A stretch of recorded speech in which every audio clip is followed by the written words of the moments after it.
Well, welcome back, everybody. I hope everyone's Turkey Day was pleasant, relaxing. Yeah, mix of all of that. Mix of all emotions. I know it was weird during. I've actually come to call Thanksgiving more Friendsgiving and Family Giving, since it has not.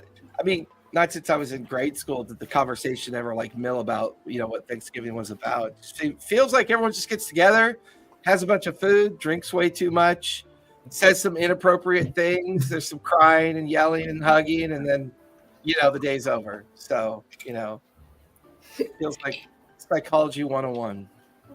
I think that is a very apt description. I feel like I'm getting that lucky. Like, my family, it's just my mother and sister talk over all of us. So it's like, all right, well, bye. Oh, that's probably the more common outcome, to be honest with you. So, where we last left off, the team had met up at the glittering unicorn, the unicorn of glitter. What'd you guys go with? The prancing centaur? Prancing centaur. Oh, yeah. I was thinking of what I used to when I was making jokes about it. Okay. The prancing centaur. And then heading on over to Fabian's, the Silver Time. And a great deal of information was learned about Crimp. And we finally narrowed down his location to a rather rundown area of the Ember Spire, a place that once the Hubatt Corsairs called their regional kind of headquarters location, but with their sudden absence, the place has kind of descended within the vacuum of power. The team arrived, began to look for Crimp's place, his warehouse, and in the midst of discovering it, they became a target of opportunity amongst an organization that thought that a group of people had wandered into the wrong part of the Ember Spire. Little did they, to their chagrin, they took on a troop of people that were quite capable of defending themselves and succumbed to the team's abilities to, put them in their place. The team then examined and investigated their remains to find out they're an unfamiliar organization within the Ember Spire, but then approached Crimp's place. Once approaching Crimp's place, it was actually surprisingly easy to get in to this warehouse. Once inside, they were assailed with gadgetry and augmentation and small devices, animated objects walking around a bit, large constructs in the midst of kind of this assembly line of gearwork of activity. Then a conversation took place with Crimp. And within this conversation, a back and forth kind of insinuating conversation about who's to blame for what, although Crimp quite literally doesn't see anything wrong with what happened recently, so not really seeming to take any blame whatsoever. But the conversation was descending a bit into a bit of out of control condition.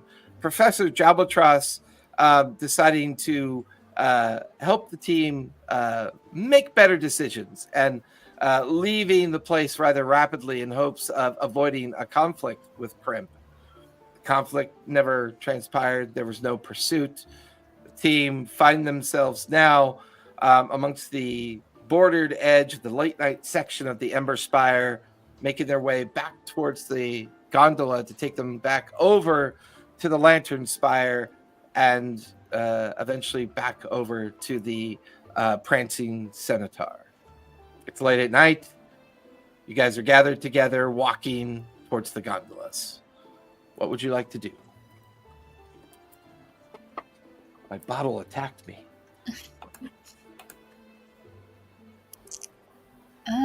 Do we have a sense if he might be able to follow us to our base? You can give me an insight check on that one. Or can I do detect magic to see if any magical means are following us? Yeah, you could do that as well if you'd like.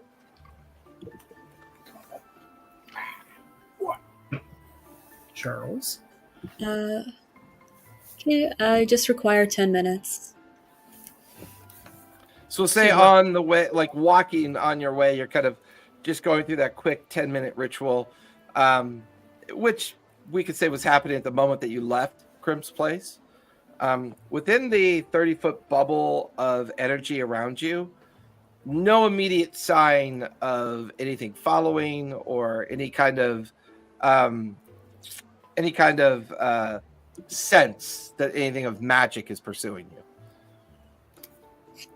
Is anybody particularly perceptive? No, absolutely not. No, No. Like straight up, no. A little bit. I can make a perception check. Yeah, give me a perception check as you follow up with Karina's concern about being followed. Not too good. 8. 8. There's coming out of that section of the Ember Spire and heading up towards the gondolas brings you into a little bit more of a crowded area. The Ember Spire never truly sleeps. It's a 24/7 manufactorium of just mercantile and merchant activity. Product coming and going, people working, coming off multiple shifts. And as far as you can tell, it doesn't look like anyone's following you. Okay, well, we did what we can. Do we want to just try and take weird paths real quick to make sure that if somebody is following us, they might lose us? Yeah, sure. Yeah, try to lose our tail potentially. I am a little paranoid after being attacked in our former locations. You paranoid? I can't imagine why. I also have a feeling Crimp isn't overly concerned with us. I don't think he takes us very seriously. I don't know what you're talking about. I think we made quite an impression and we're very intimidating. I feel like you made quite an impression on him. I don't know about the rest of us. I feel like when nobles meet other nobles, there's a battle of condescension, and I didn't like that he was immediately winning. So I just tried to out-condescend him, and I don't think that worked. I thought it was pretty good. By the way, is Regina your sister, and are you planning to sell me? Okay, truly making sure nobody is listening. No.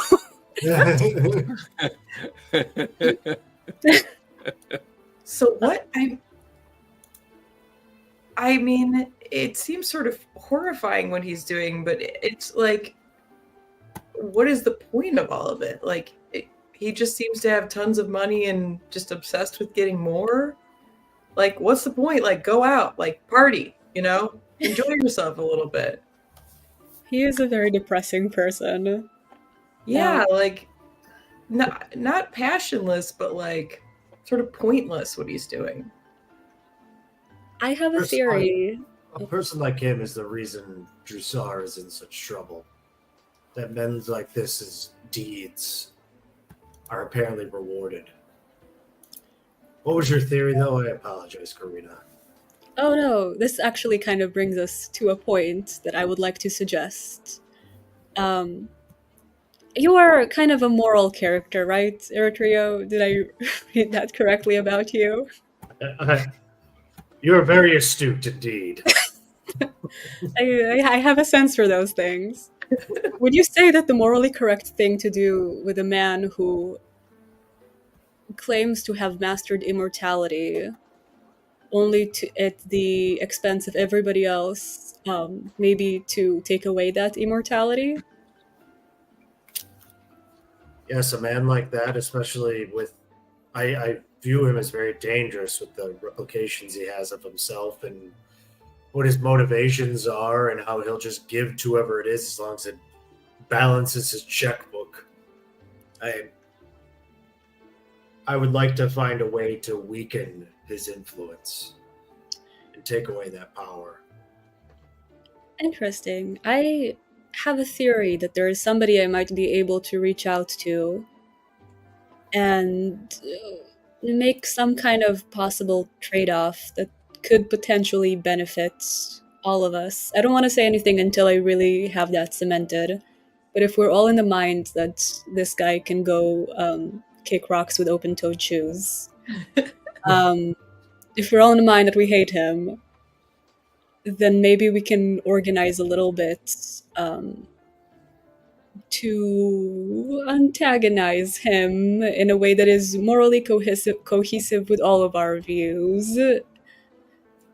Well, it's not a matter of, deciding that we hate him, but do we really want to antagonize someone with so much ability and wealth? I should check on this thing before I say more. But regardless, it is good to know that he did not at least outwardly appear to know about where the opening to the Fae is. Is that something we're all still searching for? Well, I most certainly want to understand about the Shimmerling. He seemed open about that, at least slightly. Whether or not Melody still seeks it as well, I mean, there's still the matter of dealing with Melody's sister. She's clearly fallen into a, how should you say, wrong crowd, in my opinion. After everything he said about the Treshies, clearly the Treshies must be dangerous people, wouldn't they?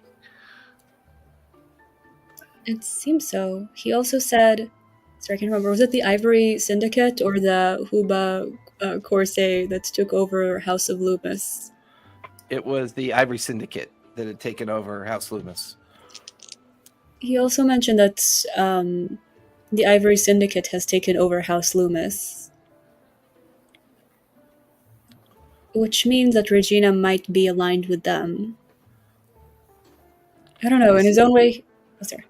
Is it possible that maybe Regina's an independent actor in all this, and maybe Crimp is just making coin off of all this back and forth between the different groups? I mean, clearly Crimp's obsession is wealth. He made that pretty clear. It seems likely. It also seems like he's sending these machinations he created to Hellcatcher Valley, and we know there is some really bad stuff that might happen there soon. And we also know that this is a natural source, both for the paintings, however they're created, and potentially to a lot of other goods that come into the city. I don't know. I mean, maybe it's hubris, but maybe we can use him. Yes, and while it does sound appealing to instantly take out Crimp, I worry if we cut off, he is the supply chain for a lot of, the Ivory Syndicate. If we take him out, they might start becoming more aggressive towards finding wounded Fae or Fae parts, and it might get a little bit dicier. So I like the idea of trying to use him potentially. That's a And good point. Sorry. I know that Crimp said that he's finding dead Fae, but it didn't seem like he had moral reservations about using live Fae if he found them. I kind of don't believe that he is operating within the bounds of the law. I don't think he's not a safe guy, and it seems like he has so much money, it's very hard to control him if that's all he cares about.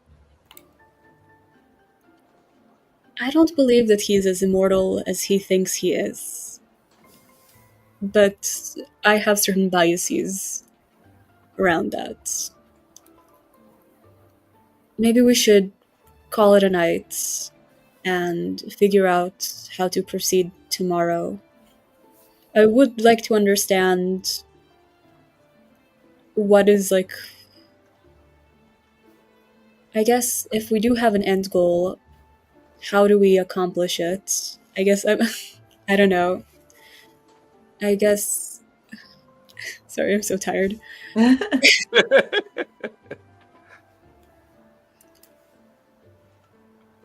Well, I'm going to go for a bit of a walkabout tonight. I'll meet the rest of you at the Prancing Centaur later tonight, I want to go make some inquiries. You watch as he just kind of Foreign puts his rifle on his back, checks his pistol, and just kind of saunters off into the dark spaces of the Ember Spire. Will you three be okay getting back by yourselves? He seems a bit fragile, for lack of a better term. I'd kind of like to, just keep a bit of an eye on him. If that's what you feel is the correct thing to do. He does seem pretty fragile. I do agree.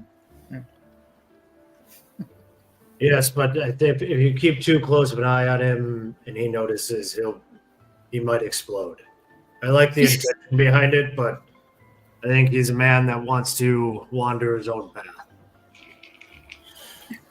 Okay. Look, it's their trio. You know him much better than I do. I suppose I should probably. Give him his space. But yeah. He told me he hates space. He actually doesn't like his privacy very much. Insight check. yeah, give me an insight check. Go for it. I'm gonna fail it. Karina would never disturb the peace at all. Yeah, I'm gonna. I mean, yeah. No, she's a shit stirrer. God damn it! Where are you? That is. What is my bonus on that? It's not bunch. It might actually be a negative. Insight. That is a 10. A 10? Yeah. Hard to know if she's kidding or not, but why would Karina lie? That's fair. Why would Karina lie to a distinguished professor? I'll circle overhead. He's not going to be looking good up at the heavens for any reason, surely. We don't think he's going to get drunk, right? That's what make inquiries. He absolutely is going to get drunk. I just hope.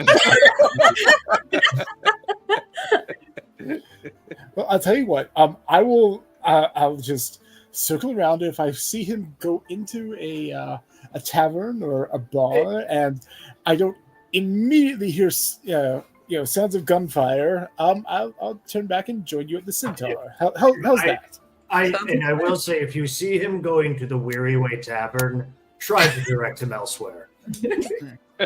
He's in for trouble if he goes back there. You watch as Professor Jalbatros takes some of the spire winds and kind of courses in a way to follow Foreign. Professor, give me a stealth check, if you would, please. Is my modifier on stealth +4. So I'm trying to roll physical dice into my little cat thing with 2 cats near me. Actually, nat 20. Ooh, Nice. For a total of 24. 24. Very nice. Nice. Leaving Karina, Eritrea, and Melody to continue your walk towards the gondola platform that could take you back towards either the Lucent Spire, the Lantern Spire, or the Core Spire, depending on where you'd like to go next. Can I talk to my crow real quick, since he was following the Genasi over to the Eris Spire? Sure. Hello, Mistress. Yes, I'm keeping an eye out. He hasn't come out since I last followed him over here. Okay, thank you. Yeah. Okay, bye. Kisses. It's always weird when you guys watch Karina talk to herself.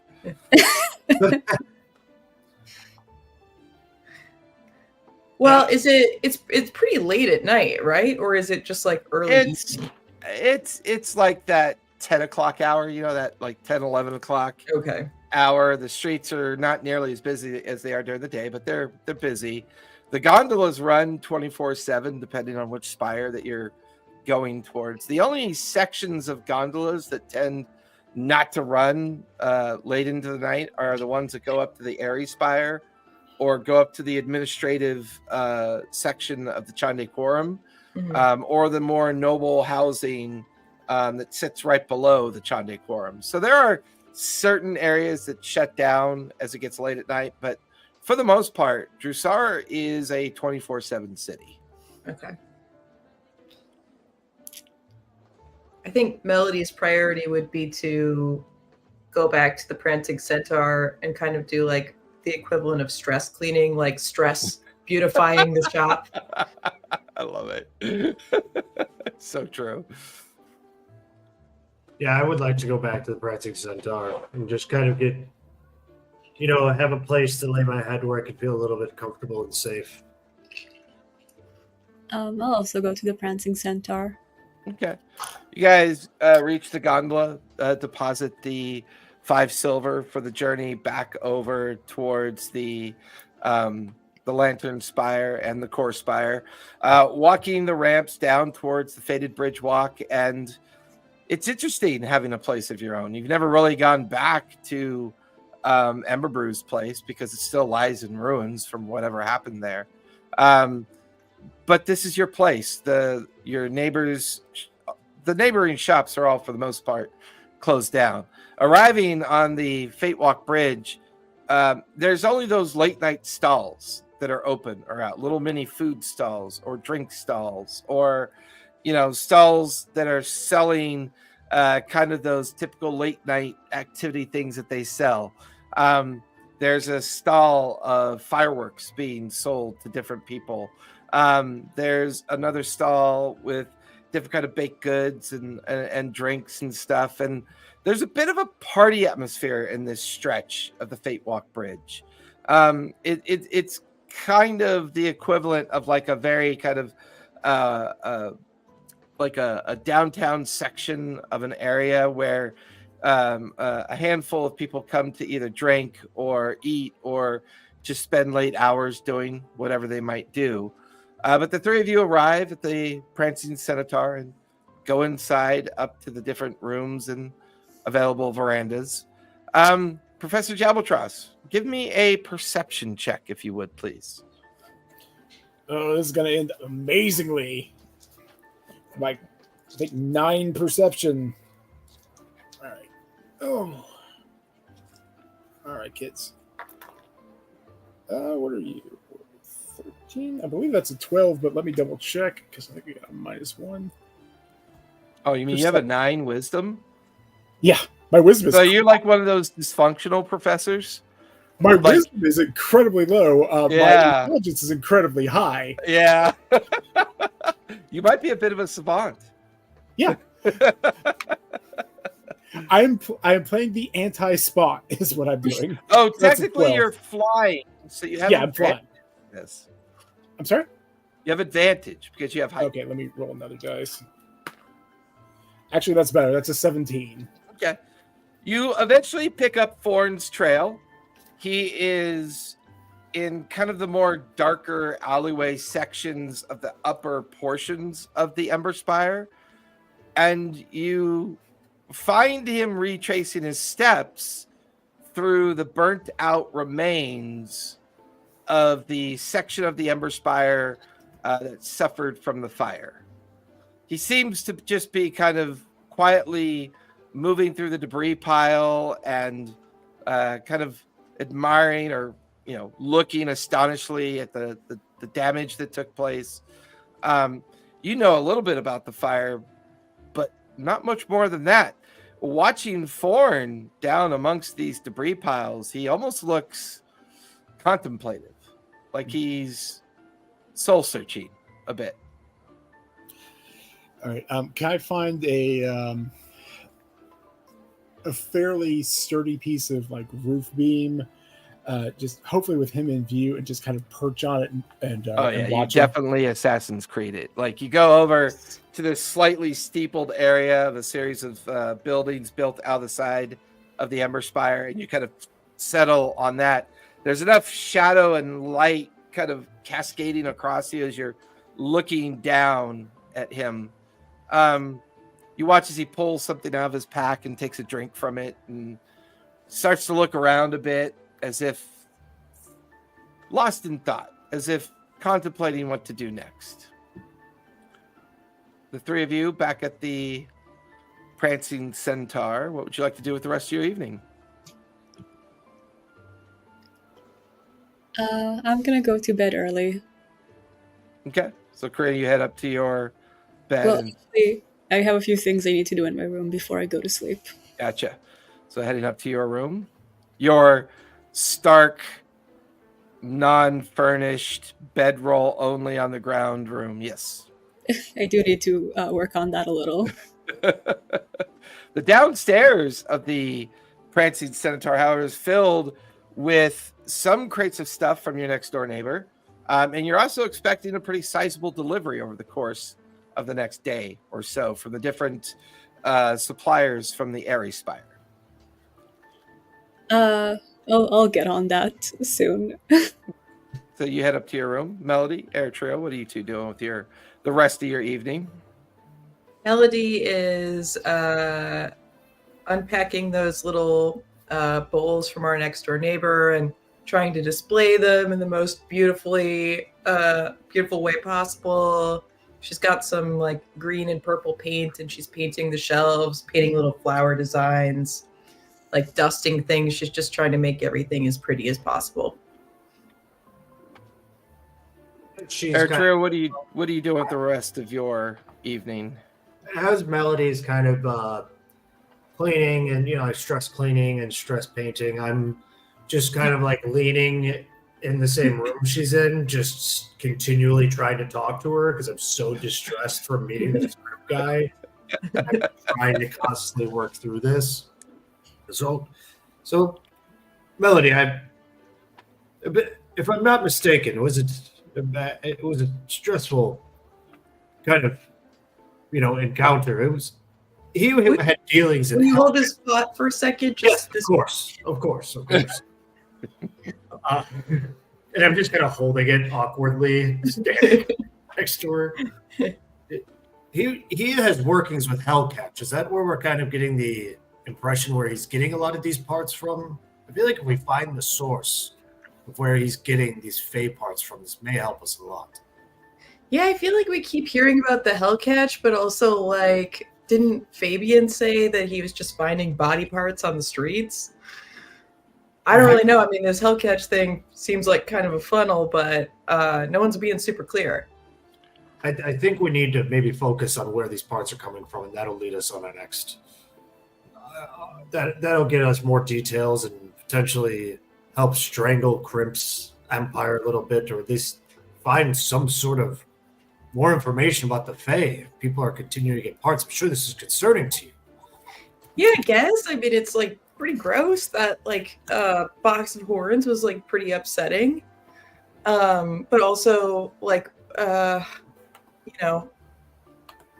we have the shipment coming in tomorrow. I'm trying to just make everything look really tidy and nice. I don't know, I'm kind of worried about my sister, to be honest. Yeah, Melody, I appreciate the type of person you are. You're fun. I know you're energetic. You're frankly the life of the party, and I envy that. Thank you. I'm worried with how little this is distressing you, or at least what you're telling us, because what you've seen with your sister and, seeing different Satyr parts right in front of your face, I'm surprised you don't want to act more on this. You see, like, she kind of like turns around and looks at you, and there's like it's like a deer in headlights look. Like it's visible strain in her face because she's like, basically her life has been a party for like 29 years, and she's never dealt with anything like this, nor did she want to. Yeah, I mean, it's obviously like it's super concerning and messed up. I just don't know.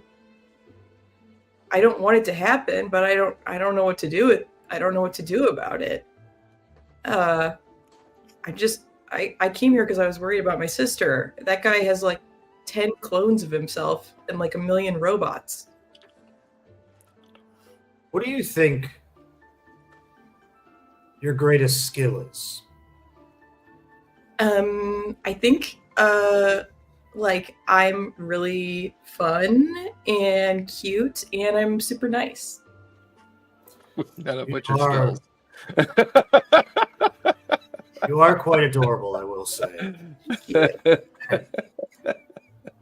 I am wondering if you can try to harness these skills to help make a difference and help protect your sister and help your kind. You're very good at talking to people. You're very charming. You can help us win over a lot of people. Help us find out where all of this terror is coming from.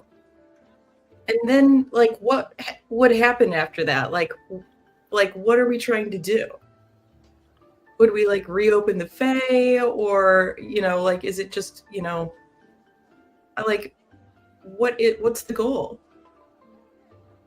I don't know what the end goal is, because that's going to change as we go along, but I would like to help people and help any sort of creature and kind that has a good soul that can bring more of a positive influence here in Jrusar. Any little bit of light that can be cast here is better than it currently is. I don't have an end goal. I don't know exactly what it is right now. But just because it seems helpless right now doesn't mean we can't start to take small steps towards protecting someone like your sister, towards protecting someone like yourself, frankly, because I'm worried about how people may perceive your kind and how they may try to use you and get something physical out of you that is quite disgusting.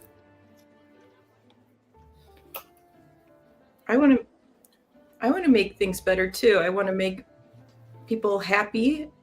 I want to make the world beautiful and make sure that people have fun and enjoy themselves every day.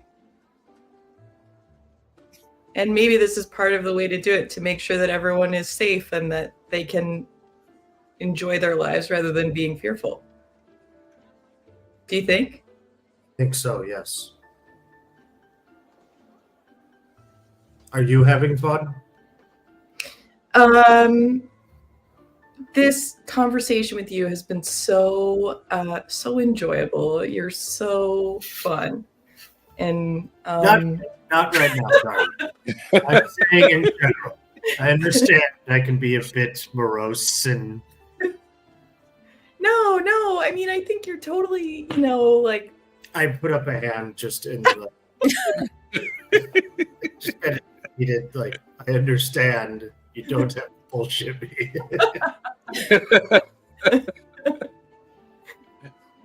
And then I walk away.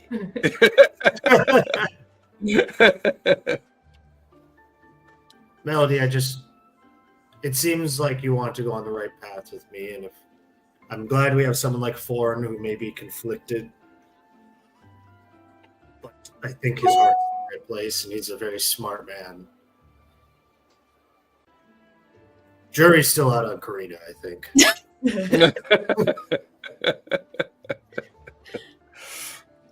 The bird is an interesting fellow. Oh, Professor Jelbatros, I love him. He's so much fun. His outfits are incredible. And the way he just like picked us up and just like flew us away, that was so heroic. That was incredible. Yes. Yes. I do miss Trauma though. I do can't believe he melted him down. He was like perfect. He was so pretty. He was so well designed. I agree. And this is part of the problem.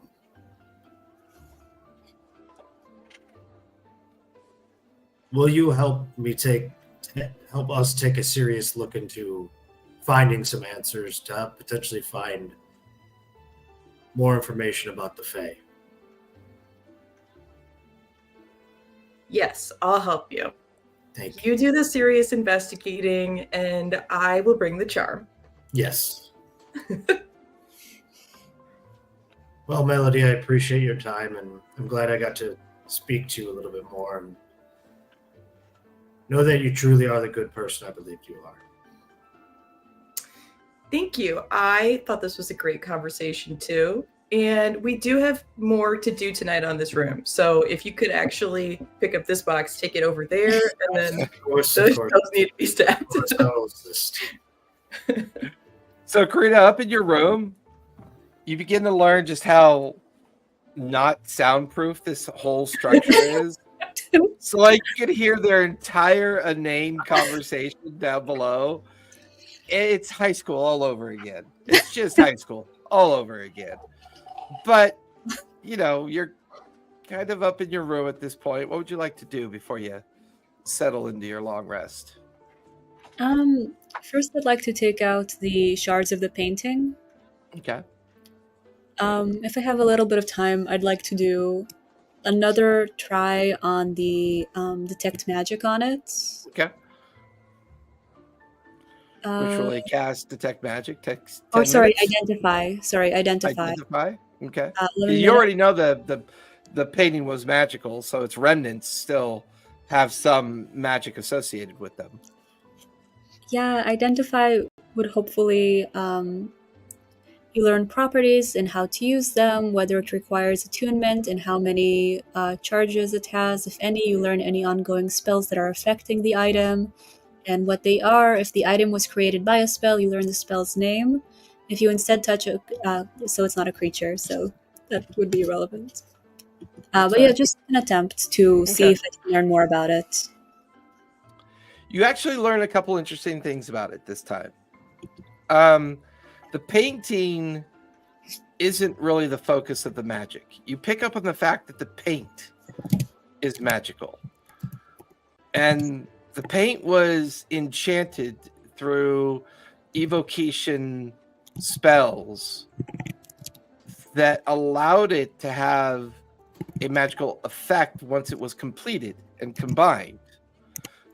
But now that the painting itself has been shattered and damaged to the condition it's in, it doesn't really identify as a magic object anymore. It just kind of gives you the remnants of its magical componentry that was used. There's a sense here that this painting may have been one component of maybe a process. Whatever this gentleman was doing when he painted this, you get the feeling that since he's known as a amazing artist, that maybe it's all about the story he's trying to tell with all the paintings combined. And how well do I recall the location that the painting depicted? It was definitely an attempt to mimic a Fey landscape. You know, the colorful use of the colors, the crystal trees, the strange creatures kind of moving about in the foreground and the background of this landscape painting. It's almost as if this particular painting was representing a location within the Feywild. But you're not really all that familiar with the Feywild, so you're not really sure the location itself. Maybe Foreign or Melody might have some kind of understanding, but you're not really all that familiar with the Fey. Okay, so I'll just kind of see if I can write down any characteristics I recall from the painting, just to have them in case I need to recall them later. What's your higher attribute, wisdom or intelligence? My intelligence is +3. Yeah, give me an intelligence check. 17. Okay. You start taking all the shredded parts that you've collected, and you begin to kind of organize them to try to put the puzzle back together. And it is a landscape, but it's hard to tell. The paint's now all kind of torn and kind of damaged from what had happened. There's a feeling as you stare at this painting that magic is trying to pull you towards it, but in its damaged condition, the magic that originally almost sucked you into the Fey Gate where the Shimmerling had come from is still there, but it's very weakened. It's more of a tug, a sense of it trying to activate. It feels like, given to the right person, maybe it could be mended. Good. Okay, that's and can I also do identify on the frame specifically? I'd like to see, and like I guess look at the frame to see if I can find anything that might indicate who created it. With that same intelligence check, you get the feeling that the frame is a component of the painting. The paints are a component as well. The frame is a stabilizer. The canvas, a magical kind of embellishment of the magic of the paint. In combination, all these things combined created this magical means of transference, of transferring from the material plane and into possibly the Feywild, depending on whether or not you believe that's where the Shimmerling was coming from. Its overall state and condition confusing most of you, including Thorn, who's very familiar with what a Shimmerling is. But they all feel part and parcel of each other. That bringing them all back into their original state would allow the painting to function yet again. Okay. So I guess I'm also going to try and put all the pieces inside a bag. How large would that bag be? It'd be a large bag, It'd have to hold all the broken frame pieces, then the shredded canvas pieces. So it'd be, about the size of a backpack. If I only took pieces of the canvas itself in a separate bag, would it be smaller? Oh yeah, definitely. The frame takes up most of the room. Okay, so I'd like to cast wrist pockets and keep the frame in that pockets dimension. Okay. And then hopefully this way it won't be stolen from us, because I've been gotta carefully put it through the little energy pocket that you create, gently putting the fragments inside. When the painting's fully restored, it sits at 5 feet in height, 3 feet across. It's a sizable painting. But with the frame safely tucked away, you can easily gather up and fold the canvas pieces into a much smaller bag. Perfect. So I am able to put it in the pocket dimension thing. Yeah, if you'd like to. Nice. Okay, so I'll store it there for now. Okay. And then final thing would be I'd like to try and talk to the Raven Queen. So I just kind of meditate on her and try and send her the message. There is a new bargain I would like to strike with you. I would like to deliver to you the soul of an immortal who thought he could escape your reach. Okay, we'll come back to that in a sec.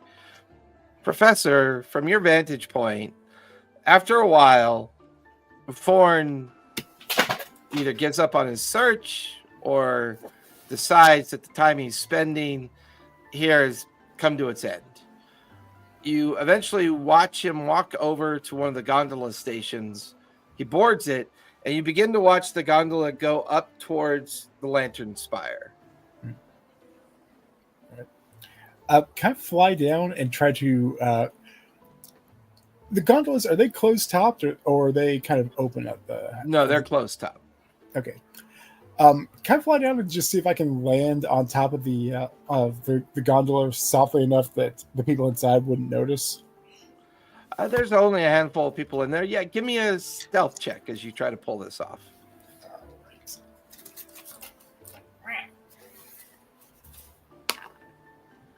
I think that's a 22. Nice. Stealthy, smart, but not very wise. I love it. You feel the gondola traverse at a slightly pitched angle up towards the Lantern Spire, and then after about 10 minutes of traveling, it stops, gets to the gondola platform. The gateway is slid open, and people start piling out and going their different ways. You can see Thorn exit the gondola, and he seems to be heading towards a little eatery called the Nook and the Crook. It's got like a front kind of eating house that's open to the street. There's a sizable crowd gathered here, either drinking or eating. There's also an interior section of it.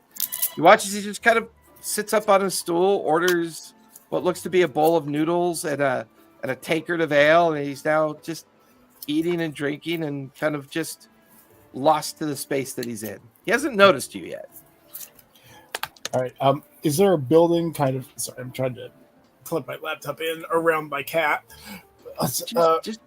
Just knock that pussy out of the way. I mean, just knock that cat out of the way. No. See, okay, Ryan was paying attention.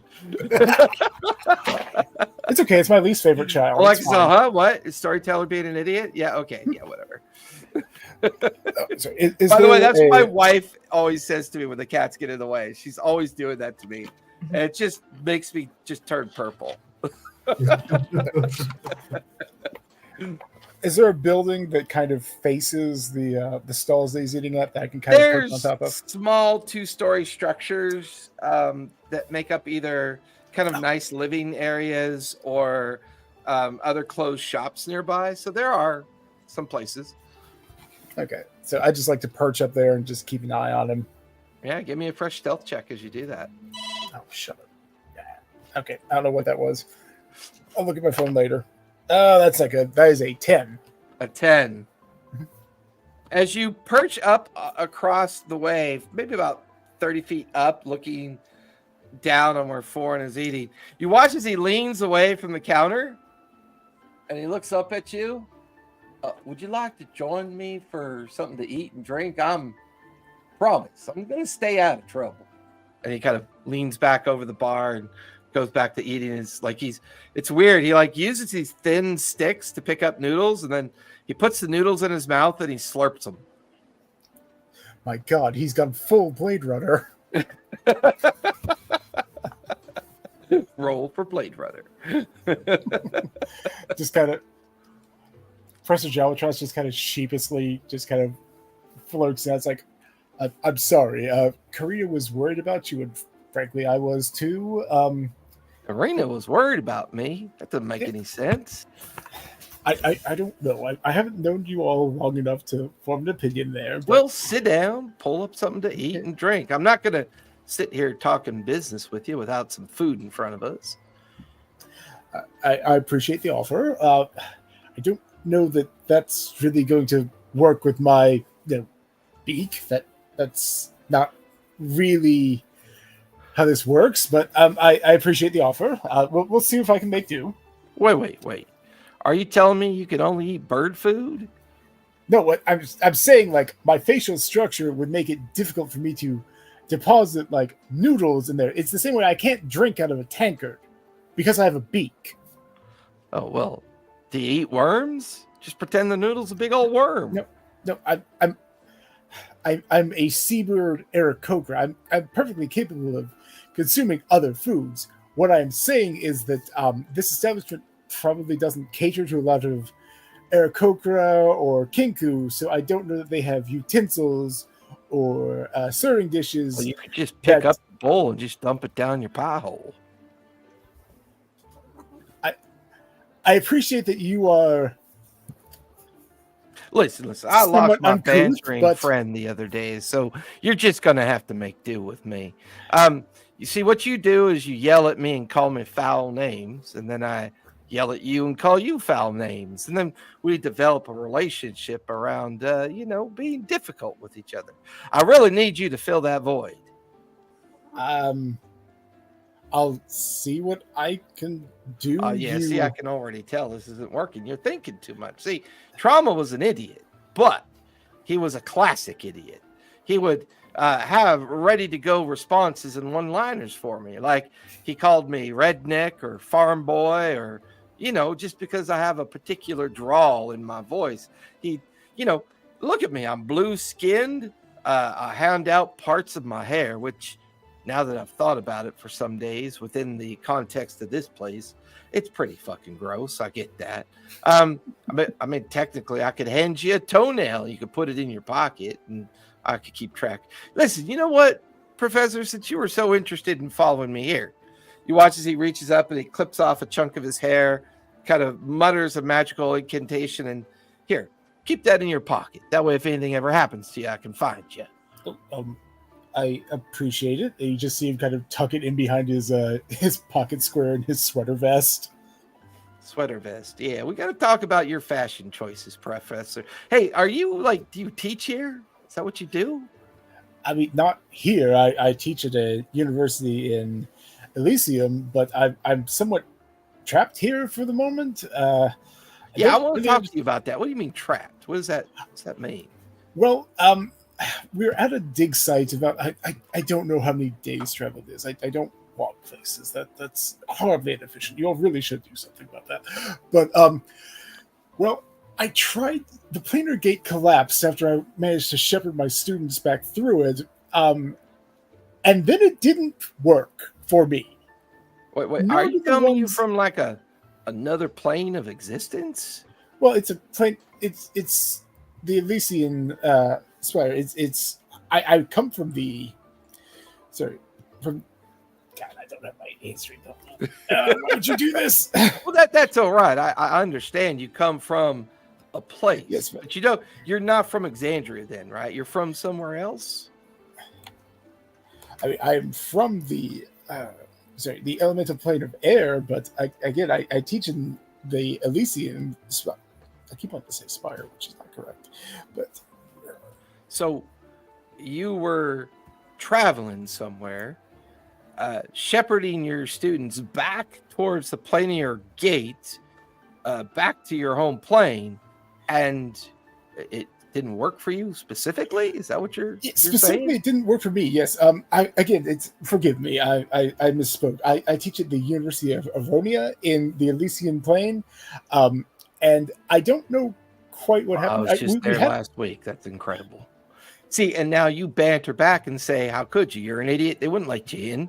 See how that works? But I really need you to do this for me, man. I'm really missing trauma. It's been a couple days. Look, it's heavy on me. I know that popular entertainment makes, college professors like me seem like overbearing classist. Oh, no, I don't get that at all from your sweater vest.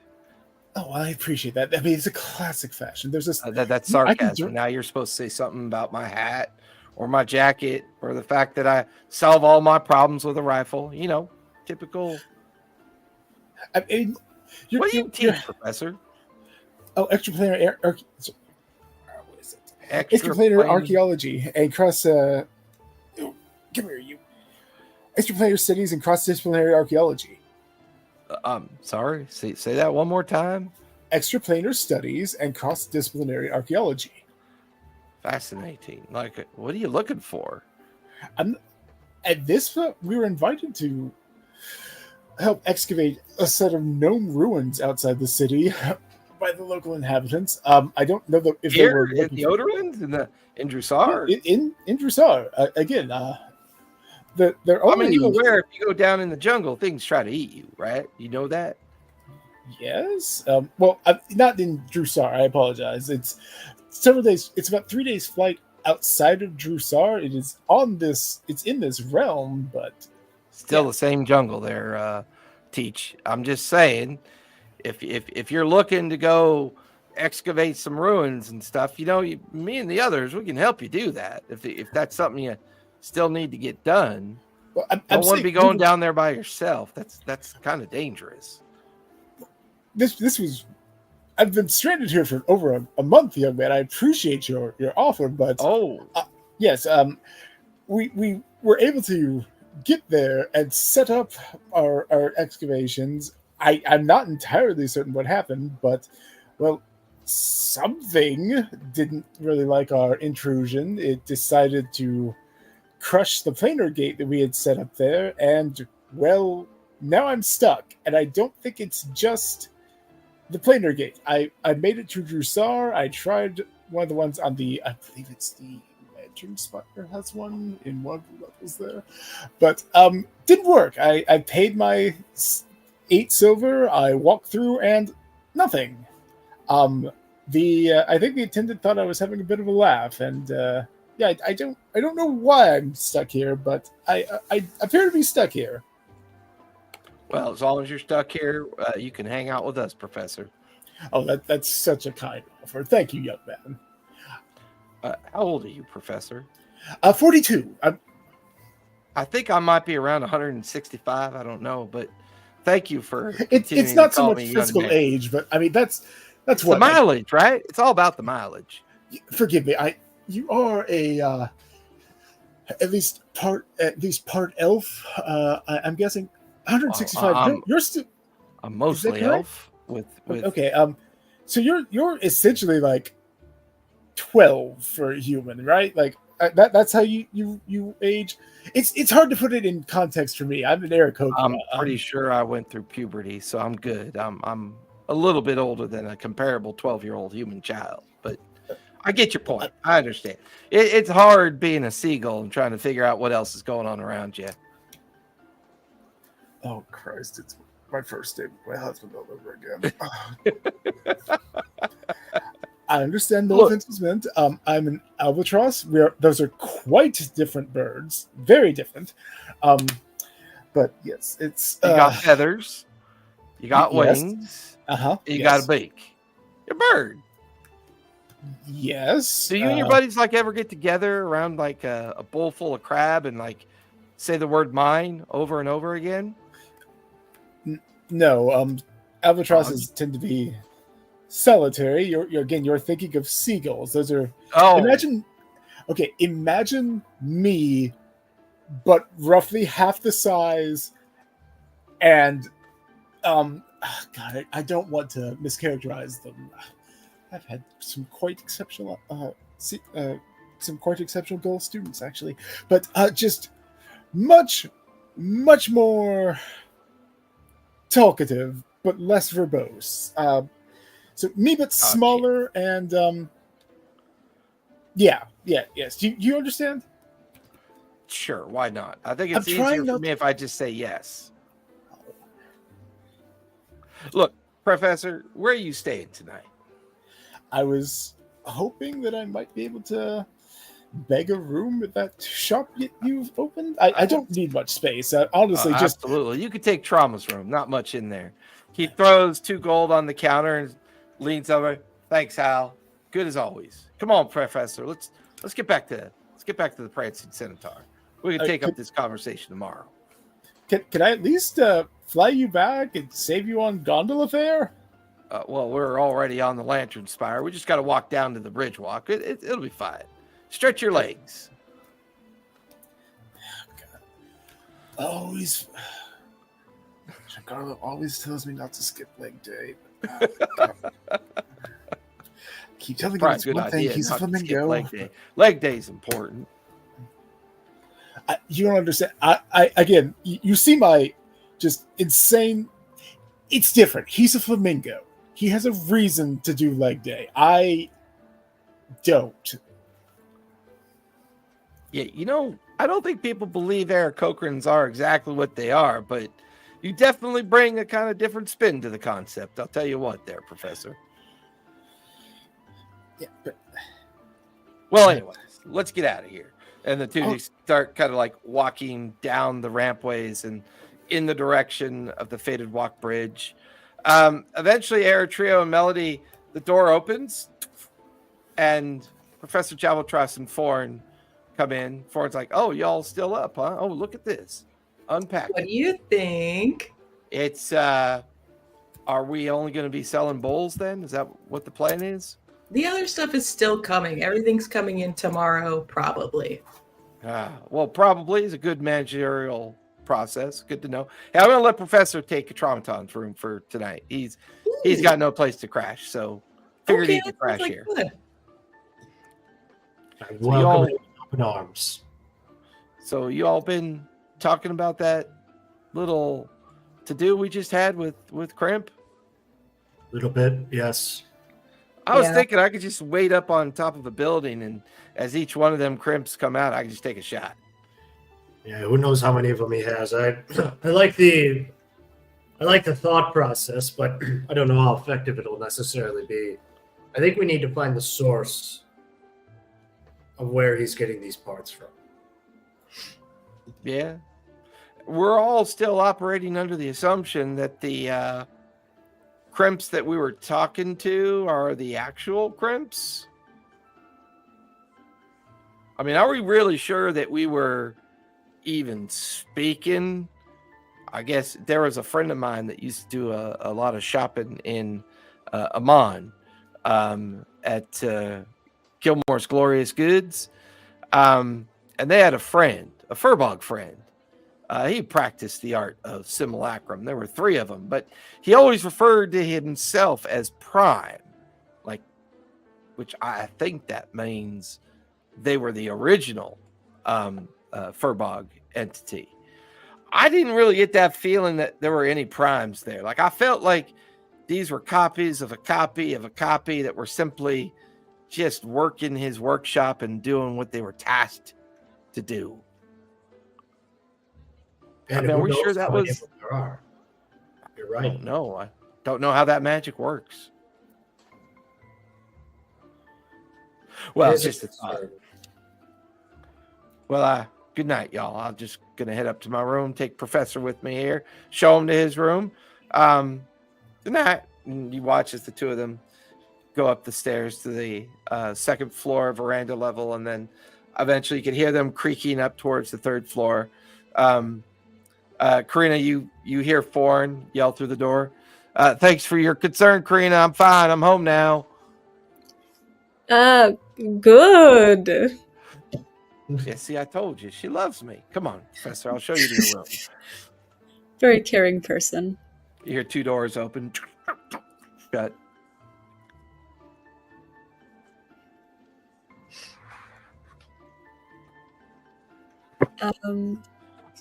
Also, I should mention, I reread the wrist pockets spell. It's only for 1 hour, so I guess I'm not doing it now. I just want to have it ready to go. Okay. Fair And enough. I sleep with it, like, holding it under my pillow, not letting, like, nobody is getting close to this thing. Makes sense. Oh, and I'm gonna cast Alarm, because I am extra super paranoid right now. Yeah, that's fair. Okay. And now I'm gonna try and talk to the Raven Queen. Give me a charisma check, if you would, please.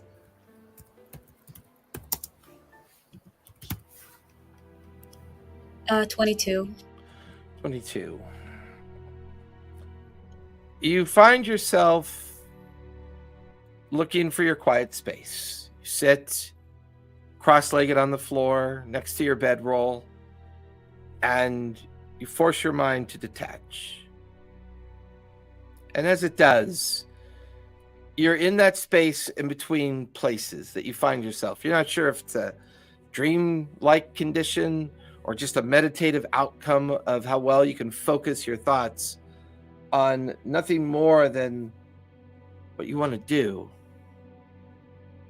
You reach out to the darkness. You reach out to the empty space that is a different world to you.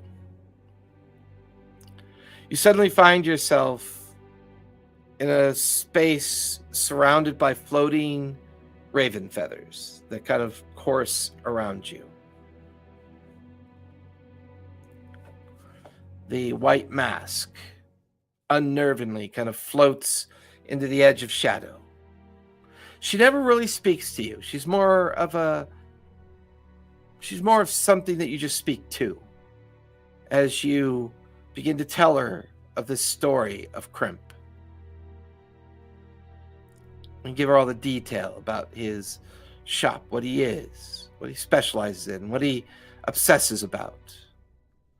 The energy of the space begins to swirl, the feathers all drop. Save for one feather that you catch with your hand. And then your mind steps back and away from the edge of darkness and back into your sitting state. But when your eyes open, there's a black feather in your hand.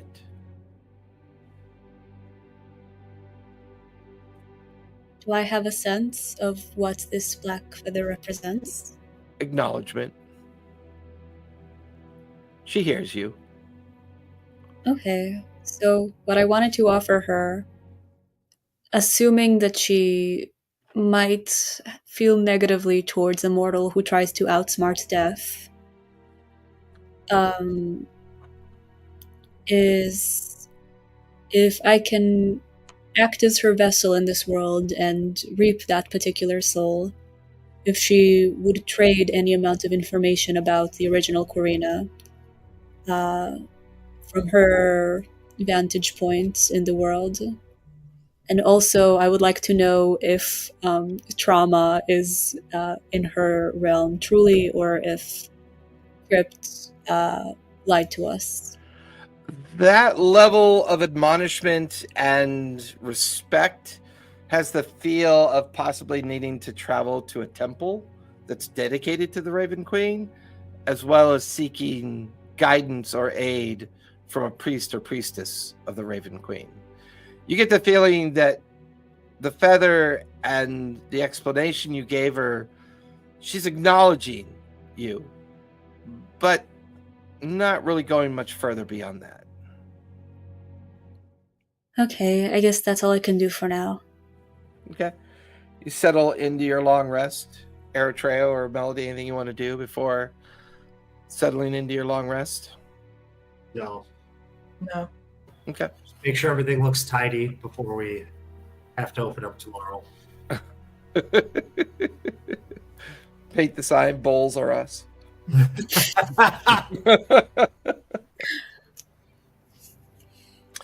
You guys all go to your respective rooms. Melody,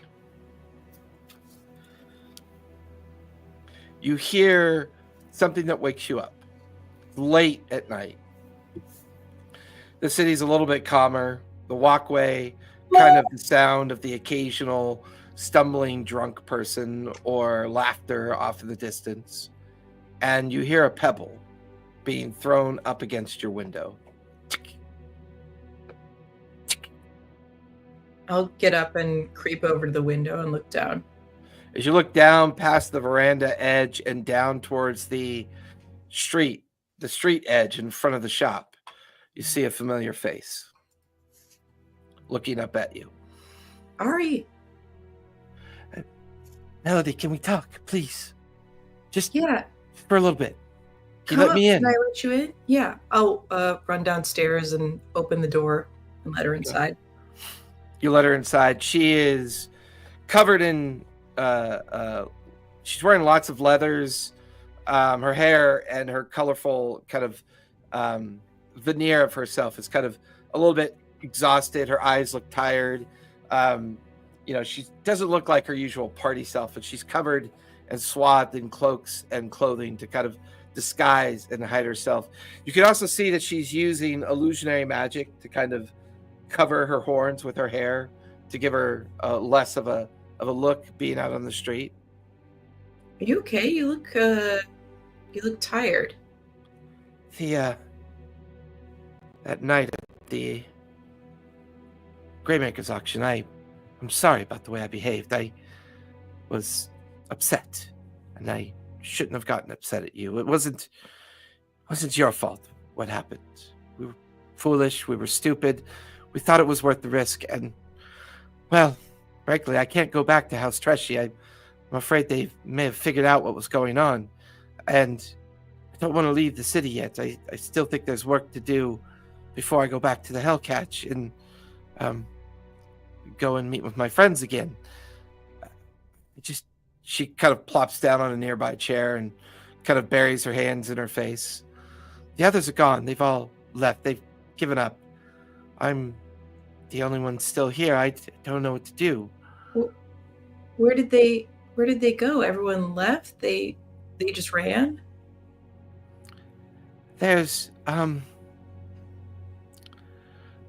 place out on the edge of the Odolin Wilds that we shelter and hide people.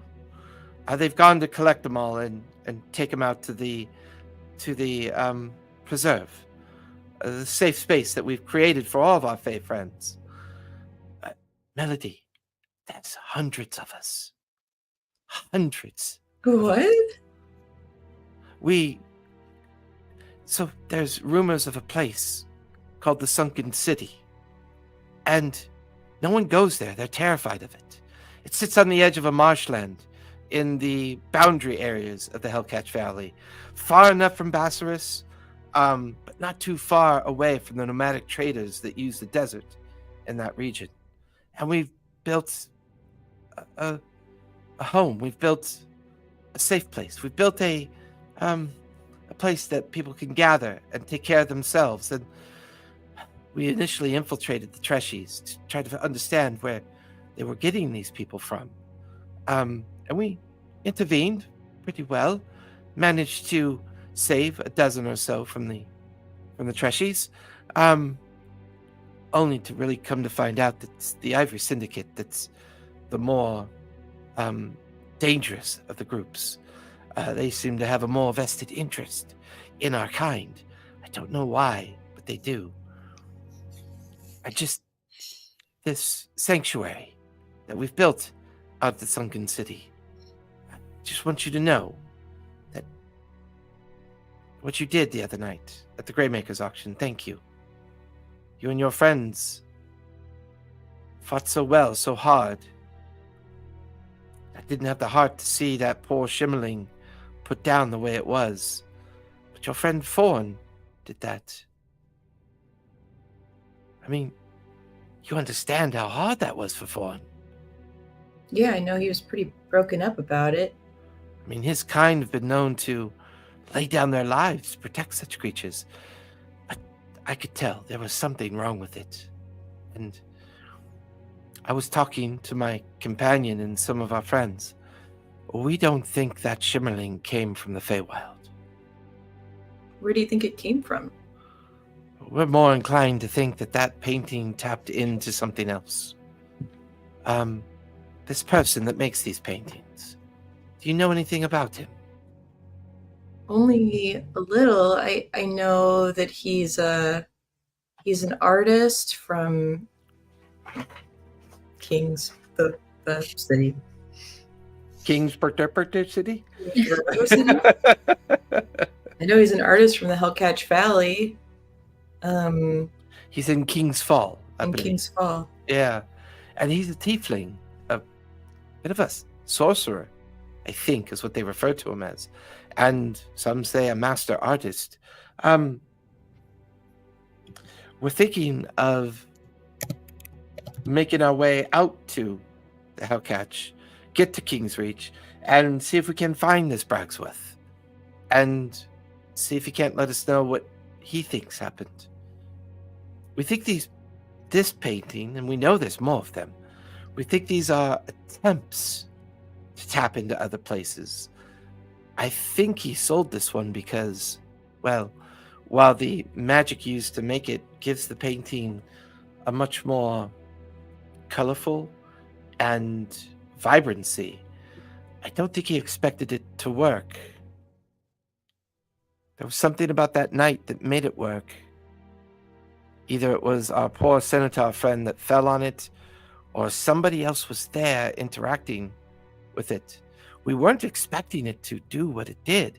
We simply wanted to steal it and test our theory about what it could be used for. When that Shimmerling came through looking the way it did, no Shimmerling trapped in the Fae would ever look that way. It makes no sense. You don't think there could be some version of the Fae, just a bad version or a weak version where it could live? If the Fae is truly destroyed, then it's simply destroyed. I'm not entirely sure what it means for a starving, feral Shimmerling to come from the Fae. That just doesn't make any sense. The Fae's gone, Melody. Can't communicate with it. Can't reach out to it. I've worked with wizards and their teleportation and planar shift ability. It's one of the other reasons I came to work for House Treshy. They have a lot of arcane knowledge. Like House Loomis and the others, when you have wealth, you can usually buy your way out of most things. But even their wizards say that every time they try to establish the spell to shift or to travel there, there's simply nothing to receive them. There's no Feywild. There's no place. There's no place to go. There's nothing to anchor the spells to. So why are you talking to Bragsworth? I want to know what he's up to. I want to know why he's doing these paintings. We heard rumor and speculation that it might lead to a gateway to the Fae. But I don't know. There's something about its behavior that feels dangerous to me. Concerning, even. Look, you and your friends have business here to do. I don't want you to worry about me. I'm traveling with good companions. Just stay here, get things up and running, find out whatever you can. I like your creepy friend, Karina. She seems very clever, and she seems very clever and eager to really challenge people when she deals with them. But Ari, you're leaving? I came here for you. I know, but it's okay. I'm going to go and meet my companions at the sanctuary outside of the sunken city, and then we're going to travel to Bassaris, and then from Bassaris, we're going to make our way to King's Fall. One of my companions is a wizard. We'll be able to send you updates from time to time. Yeah. You know, there's a war going on in King's Fall, right? Well, I heard the Treshies were involved. Are you going to be safe? I think so. Civil wars are delicate matters. As far as I know, the monarchy that's in charge of King's Fall is still in charge of the city. It's mostly the outskirts that are difficult. We'll use a local organization to help us get into the city and find this Bragsworth, but it'll be fine. We've dealt with worse things. Okay, if you think you have to go. Look, take this. My good friend gave it to me. Keep it with you. It'll help, I think. If you ever get thoughts of me and you miss me, just think about all the good times we had as kids and what we used to do when the world was a good place before it went to shit. But it's our memories that keep us going, Melody. I think the world's still a good place, don't you? I think it depends on which box you stand on to look past the bad. Marquet is a big place. I really want to see Ankarel, Melody. Yeah. Ankarel is supposed to be stunning. And did you see the brass dragon? I did. Over at the Ember Spire. From a long distance. You know who that is? It's Jamansa Ord. It is. She or they are. They fought with Vox Machina when they took on Vecna. They fought in the Ludinus Wars of the Assembly, and they've done so much. I'm inspired by the fact they keep trying. And if they're here for a reason, then they must have a reason to be here, but way above my pay grade. If I could just get a few hundred of us to safety and find a way to get us all back home, I think it'll be worth it, Melody. I think it really will be worth it. If I can help, send me a message, and I'll do what I can.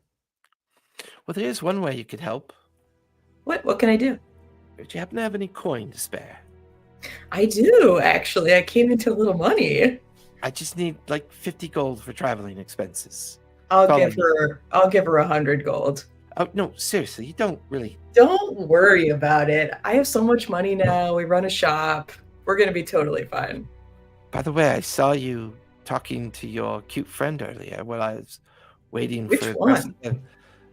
Well, I'm not really into Eric Cochrans, but um, um, I think he's an Azimir, is he not? Oh yeah, Eritreo. He's Yeah. really, really cute, really dry conversation. But those are the best ones to try to get over to your side. Remember what we used to do to all the newly founded adepts and priests? That was a lot of fun teasing them. It's true. I think I could lighten him up. Oh, definitely. And he bears the mark of Sarenrae.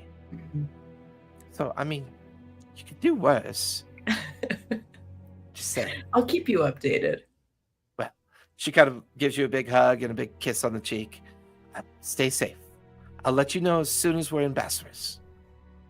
All right. Bye-bye. Be safe. Have fun. Yeah. You open the door and the door closes as she pulls her hood over and disappears into the darkness. Everyone go ahead and click off a long rest. When we come back, it'll be the morning the following day. Let's take a quick break and we'll be back at it.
So did you guys have a big family to do for Thanksgiving, or is it pretty small? We did Ryan's family Thanksgiving on Thursday, and then we went to my parents and did Thanksgiving on Friday. So it was a multi-day. Both families are local for you? Yeah, which is really nice. Yeah. It's nice. My parents live in the city and are less than 2 miles from where we live. It's super nice and convenient. Pretty sweet. Nice. Even better, they do all the cooking and you just get to leave.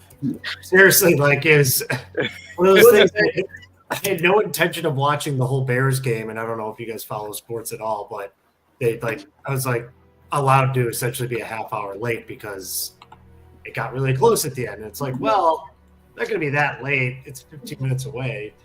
So it's kind of nice to make last minute adjustments like that.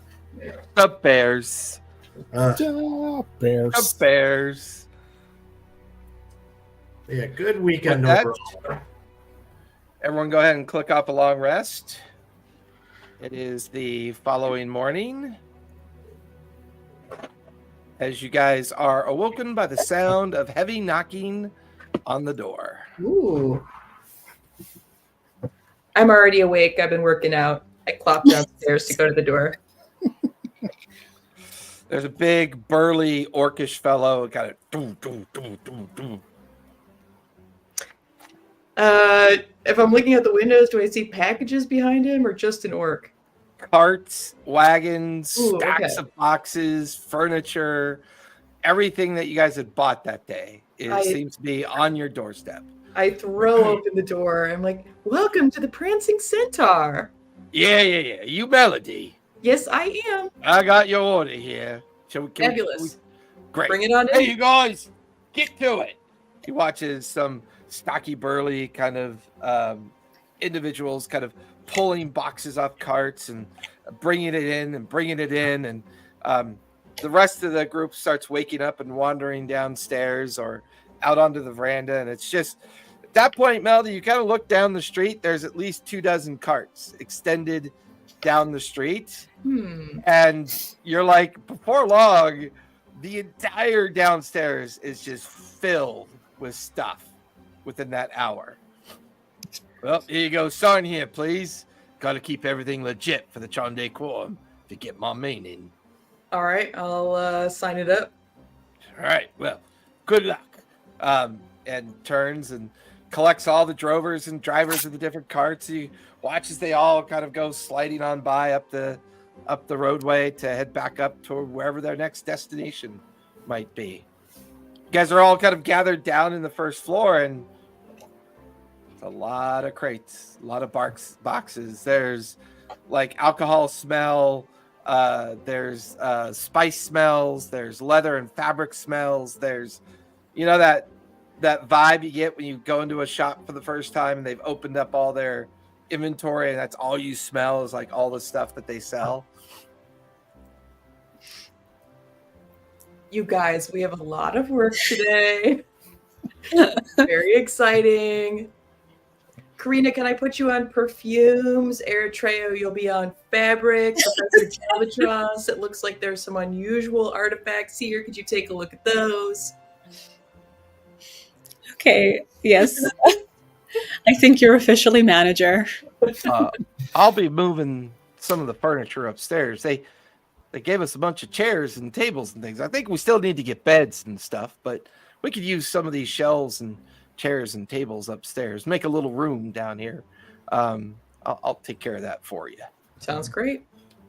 I feel like as soon as you got down there, it took Professor Jalbatros a couple of minutes to get down because he's kind of doing the same thing as Melody. He's a bird. He's been awake since the sun came up, and he's just been like doing one-armed pull-ups from the rafters while reading a book. Hey, it's not fair though. You use your wings to offset the balance. How dare you, sir? Excuse you, sir. What with these? No. Just turning pages with his beak. Just. Well, that's a terrible argument. I'm sorry, Melody. What did you want me to take for you? Can you I know you said you look at books and stuff. Could you just look at this stuff and see if there's anything that seems really expensive or cool? Oh, absolutely. I'll see what I can do.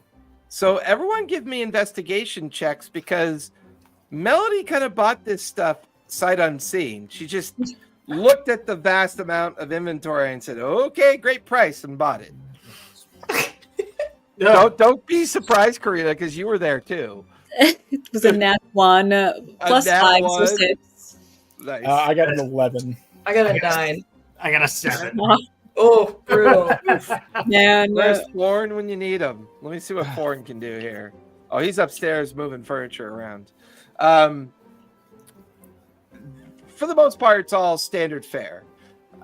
There's crates of different silks and other kind of fabrics that Eritrea's kind of like produced out of a couple of the crates and is now folding and stacking up on the nearby shelves. Karina, you find like a lot of essential oils and like perfumes and kind of specialty oils that have many different kind of like fragrant names on them. Professor Jabaltros, you come across a lot of books and lots of like little statuettes and miniatures and curios that look kind of touristy, a little tchotchke.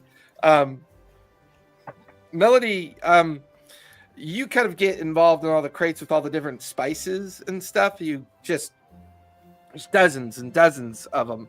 They're in barrels.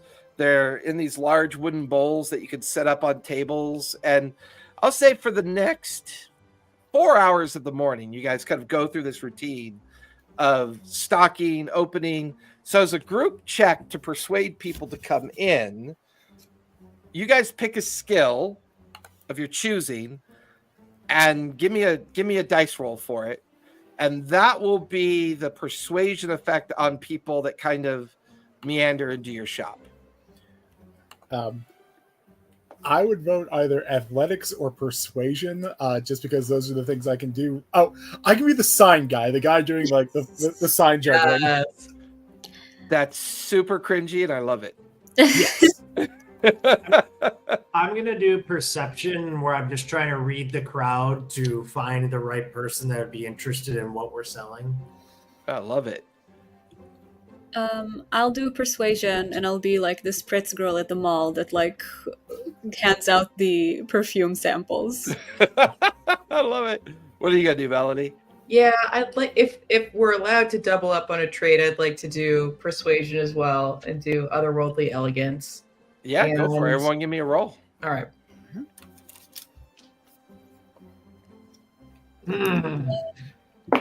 17. Okay.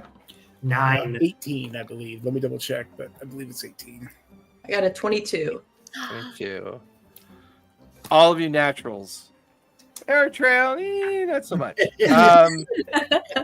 You watch as by mid-afternoon, this shop is well stocked, well organized.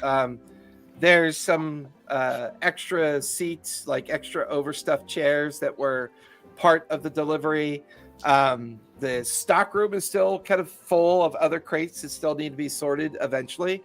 But the 1,000 square foot area of your shop with all the shelves and bookcases and tabletops, it's a pretty impressive display of stuff. Your front counter is set up. You have your little iron box on the bottom shelf with with about 100 gold worth of variety of funds to kind of make change if needed. Jabatros is out front. He's created this illusionary kind of sign of a prancing centaur that he's pretending to kind of twirl and toss up into the air, all the while kind of giving this voice, this vocal voice of come and see our shop. You guys are all kind of doing your thing to entice people. Eritrea is doing his best to try to pick up on interested people. But he's kind of new to this, and that's okay, but nothing too bad. And after about 10 minutes, you're starting to get some locals to come in and some obvious travelers. And for the next hour, it's steady stream of a couple dozen people come and go at any given time. And within that first few hours of the shop being open, you guys earn 106 gold. Ooh. Oh, dang. Do we divide it by 5 or should we divide it by 5 or should we do a shop pot? Maybe it's easier to divide by 5 since people wander their different ways. Whatever is easiest for everyone. Yeah. And I'll take Giant gold coins in Karina's eyes. I'll take the. So it's 106, correct? Mm-hmm. Correct. So I heard 160. Sorry. 21. It's 21 per person, then someone gets one extra. I feel like it should go to Melody since she's been kind of the manager and set up for this. Well, maybe outside One extra gold. Foreign eventually comes down from upstairs. Oh, we're making money all right. Oh, look, there's people in here. Fascinating. Hey, listen, I'm going to go out and do a little shopping. My room's looking a bit sparse. Anybody else interested in taking a stroll this evening? I mean, we don't really have anything pressing on our plate right now, and shop looks good. And, you know, do we need to hire somebody to run this thing? Because, I mean, we can't always be here, can we? I mean, Do either of you know do any of you know? Oh, sorry, I can't remember. Was I introduced to Fabian last time? Yes. Okay. Yes. Yeah. When you guys learned about Crimp. Yeah. But she thought he was creepy. Yeah. You thought he was super creepy. It's like, do any of you know a good tailor? Preferably not that creepy elfin gentleman, but I'll take what I can get. He was excellent, and he's been very friendly to us. Okay. I wouldn't mind stopping by his shop to see if he could do something about this. Yeah, you should probably get on that right away. Yeah, I know. It was horribly unprofessional, but There is a shop on the Fated Walkway Bridge called the Ethereal Threads. Bit more of a middle class kind of common attire, but can do custom work if necessary. This isn't based on this. This is something I meant to ask earlier, but you get a chance. Karina, can you identify items for us openly, or are you still kind of keeping that in your back pocket? Like, do we know that you can identify stuff? I can identify stuff, and technically her background is like student of artifice. Okay, so I was gonna have you take a look at the armor I got last time when you get a free minute, but yeah, it's like I will sneak off to this new tailoring shop because like, okay, this is below Fabian. I'm sure he doesn't want to do a simple repair job on a lowly academic's treasured sweater vest.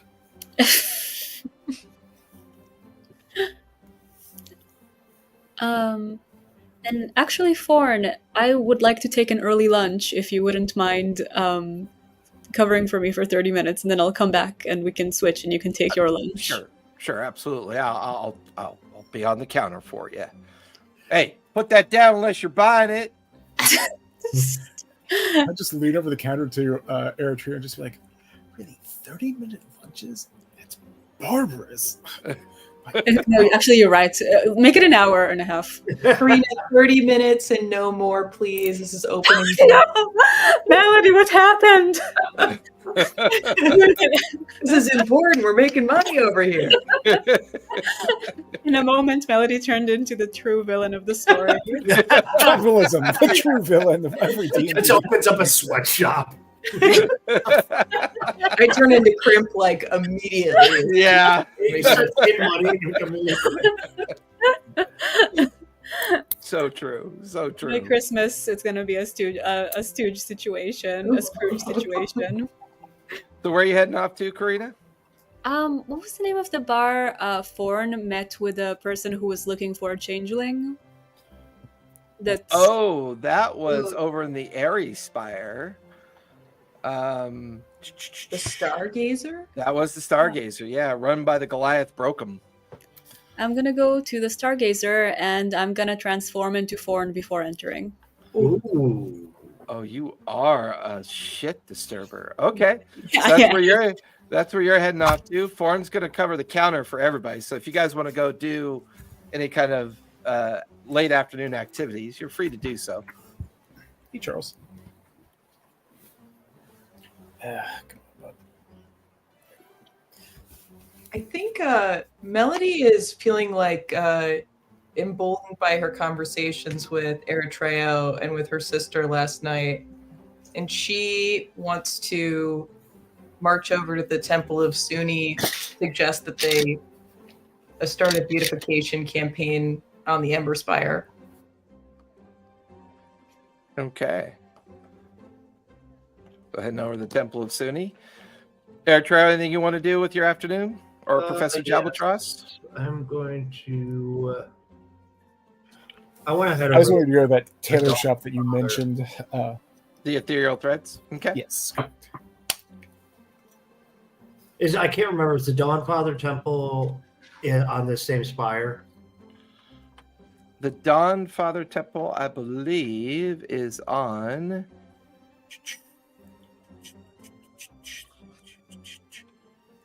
Oh, By the way, I don't know why I keep calling the Smolder Spire the Ember Spire. It's the Smolder Spire, not the it's Ember on the Spire. Lantern Spire, Is it the Lantern Spire? according to my notes. Yes, it is. So that's on the other side of the Fated Walkway Bridge, and you can take the walkways up to the Dawnfather Temple. Yes, I would like to head there to get a little clarity after my after-death experience. Professor Jabatross, you head down the Fated Bridge walkway, down the Marquet section. You're standing in front of the ethereal threads. A kind of short, pudgy little gnome is kind of finishing up some measurements on what looks to be like a skiff pilot. Seems to be fashioning a new leather jacket and a kind of leather pant that they might use. They exchange pleasantries and finish it up. The gnome, "Oh, can I help you, sir?" Oh, excuse me, sir. I just wanted to see if you might be able to repair this for me. This is a treasured item, and unfortunately a ruffian got me yesterday. Tore a nice rent in it. Sure. Hand me your sweater vest and I'll see what I can do. Just kind of struggles out of it. Takes a minute with the wings. Thank you, sir. He goes over to the back of the table and he starts, "So, had a bit of it to do with the ruffian, did you?" Yes, unfortunately. Oh, but What part of the spires were you in when that happened? God. Honestly, yesterday was such a mess. I don't even remember. I mean, obviously, I remember getting hit with this, but oh my. Where are you? Oh. Were you over in the Smolder Spire, perhaps? Yes, that's a very dangerous spire to spend your evenings in. Perhaps you should take your vices elsewhere. Just kind of, I keep on calling doctor, but Professor Jabatross just kind of turns his head and that, curious bird look and just like says in Gnomish, "What makes you say that?" Well, I mean, if you're in the Smolder Spire, you're either there to trade goods or to get in fights, to gamble, or seek other illicit activity that exists there. Well, it just so happens I have become I wouldn't call myself a partner, but involved in a shop. So I am actually in the neighborhood looking for some goods, just bits and pieces, various and sundries. So yes, is there anything there that you might recommend? Actually, I don't mean to be presumptuous, but I haven't actually dealt with a whole lot of. And forgive me, I mean nothing by this, truly. I've not dealt with any of the gnomes in this fair city outside of the academic setting. I was excavating some ruins a few days' flight away. Do you happen to know anything about that city? Honestly, I got very few of the details before the whole thing went a bit awry. Is that a known thing to happen there? I don't really know what you're talking about. I don't stray far from the spires. too many things out there try to eat little people like me. As I understand. I mean, I'm not such a large person myself, but anyway. But yes, There we go. I think Kind of like bites off the thread. All patched up. Oh, that looks wonderful. Thank you, sir. 2 gold, please. All right, just slice it across the table. Excellent doing business with you, sir. Let's screw that thing. Okay.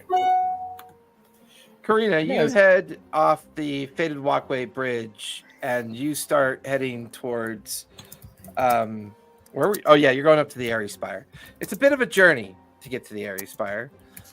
It's also busy. As you are on the gondola, making your way up towards the Airy Spire section where all the big airships kind of are tethered off the stanchions that keep them in place, and you can see workers bringing crates off and bringing crates on. And then at the base of the Airy Spire, like right where you would take the walkways up to the platform, is the tavern that you remember Foreign talking about. And there it is, Stargazer. You can see it's an open air tavern with all the sails pulled up to provide shade. There's lots of airship pilots, airship crew, a lot of people on their downtime just casually drinking, eating a midday meal as you arrive, around afternoonish time. And there's the big Goliath, Brokem, with his kind of squished nose that kind of prompted his nickname, Brokem. His Goliath tattoos. He's wearing like a leather vest and leather pants, and wearing like almost like a sandal of sort. It's just kind of working about the place, and you arrive in your form is foreign, correct? Yes. Hey, Ford, is that you? So I'm not going to attempt a southern accent for the sake of all of us. In that case, give me a deception check, because that requires effort, which is fine. I mean, you would have to make it anyways, but give me deception. Give me deception with advantage, because you are familiar with the way Form behaves. And I also have the impersonation feat, which means anytime I impersonate a person, I have advantage on deception. Okay, in that case, I'll lower the DC because of your change in his form, and that will give you advantage on your deception check.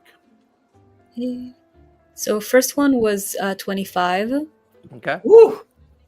And second one is less than 25. Yeah, 25. He's got a beat of 25 on insight to be able to pick up on anything strange about you. You kind of settle into your foreign role as you watch Brokem approach you, and he kind of guides you over to a nearby empty table. The two of you sit down. So, any luck on what we talked about? Not as of yet, though I have a few feelers out. Oh, that's too bad.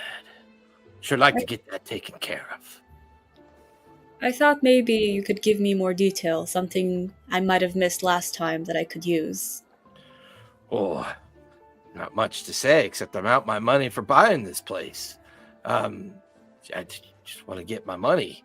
I mean, she seemed nice enough. Seemed to have some skill. Don't know much more I can tell you. Did she come here alone? I think she did originally, yeah. Do you recall anything about how she started conversation with you? Did you feel like she was trying to swindle you from the get-go? No, in fact, I'm almost embarrassed to admit this, but she had something about her, man. Like, even though my mind was telling me no, not to agree to something, I just felt like I had to. I don't know if it was her charm or her ability or what, but yeah, I don't know. It's strange. Do you think you might have been enchanted? You think you think she had magical powers? I mean, you're an Elendril Fae, so I mean, you'd know, right? If someone had magic. maybe that's what it was. I don't think I was charmed because I think the way the charm spell works, you know if you've been charmed after the fact. So I don't think I was charmed. But I find it difficult to tell her no. I'll look into that. And that, you said bird. Why am I trying to do this? I'm not gonna do this. That bird you think you recalled.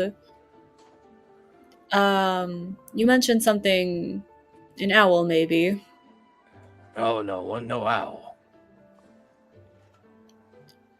Wasn't there some kind of ugly owl? Not quite. It was more of a, how shall we say, it was like an ugly old crow that I saw. Wait, time out. It wasn't last time a crow, it was definitely an owl. I mean, maybe he doesn't remember, or maybe he's being shifty. Hard to know. Guess I must have misremembered that. It's all right. It's all right. Well, how about we try to kind of nail down a time frame? When exactly did she come in? For the first time, how many times until she offered I you don't know. The first time she came in, maybe 4 or 5 weeks ago. I can't really remember all that well. 4 or 5 weeks ago? Yeah, something like that. Do you recall any details of where she might have come from, where she might have been going? Oh, not really. You know what? I know she came from like the Chandei Quorum or the upper houses or whatever. You know, she had that look of like nobility, but like she got money. I think that's how she got me roped in. Huh. And how did she offer you that deal? And how many times has she been here before she offered you that deal? You know, you didn't ask a lot of these questions the last time I think we talked. Everything okay? To be honest, I'm kind of dry right now. A lot of my leads are not really yielding any jobs, so I'm doing what I can to, keep my pockets not completely empty. Yeah, well, I could totally understand that. Look, she didn't come here multiple times. She came here the one time about, I don't know, many weeks ago. We had a conversation, transaction was made, and I need my money. That's kind of all it really boils down to. Fair enough. How much money was it again? Oh, 2,000-3,000 gold, something like that. Gonna whistle. Whoa! Yeah, well, you don't need to tell me. It was pretty bad. Pretty bad. What was she wearing? Oh, I want to say, at first I thought she was with House Loomis or something because she was wearing their academia attire, their kind of soft white and golds that they wear in their lecture halls. But she didn't really behave like one. You know that they tend to look down their noses at people like me, and she didn't really act quite that way. Huh. Have you asked around for her? I mean, you must have asked other people. Did anybody... Oh, yeah, I've been, bidding out feelers, trying to figure out where she might be hiding, and checking out the Smolder Spire and the Core Spire. A lot of people, when they get in trouble, that's where they go to hide out. But no luck. That's what I got you for there, Foreign, right? It's your job, your profession, right? You're a bounty hunter. You go find people. I do, but every tip helps. What else? How long... Are you sure you're okay? You seem distracted. Not quite distracted, as much as frustrated. You're not really giving me much to go off. I mean... Whoa. Yeah, but you're the specialist, right? I mean, you got all your fancy powers and abilities and stuff like that, right? I do. I'm just wondering if there is maybe something else you could tell me. Let's see. she kind of acted a little bit weird when I was asking her questions about House Treshy, like I had ruffled her feathers a bit or something. I don't know. I've been getting some inquiries from House Treshy as well, and well, I just wanted to be honest with the lady. She seemed very put off by that. Oh. And you mentioned that she's a changeling, right? Oh, no doubt about it. I know the look in their eye. You could just tell there was something off about her. She wasn't, her form didn't make sense, what she was. Very well then. I guess that's that. And that ugly crow, was it just kind of hovering? Like, where did you see an ugly crow? Was it just kind Oh, of... it was just sitting up on a post, like out on the patio there, just kind of staring at her strangely. I don't know. It was weird. Maybe it wasn't hers. Maybe it was just some random bird. I don't know. But it sure seemed to have taken an interest in her. That's for certain. Well, I'll try to put all of this to work. Do let me know if you hear any new information. Oh, you bet for it, and thank you for taking this job. I really appreciate it. Kind of nod and walk away. Kind of head back out into the busy walkways of the Airy Spire.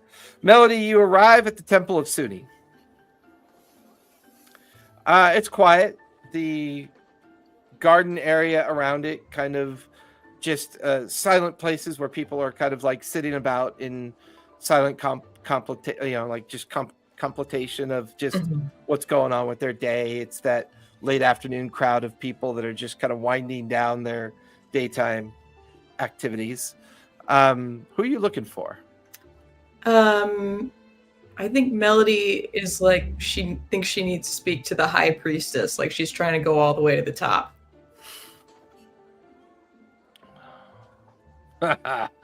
Yes, of course you would. Now she thinks she really has a mission, so...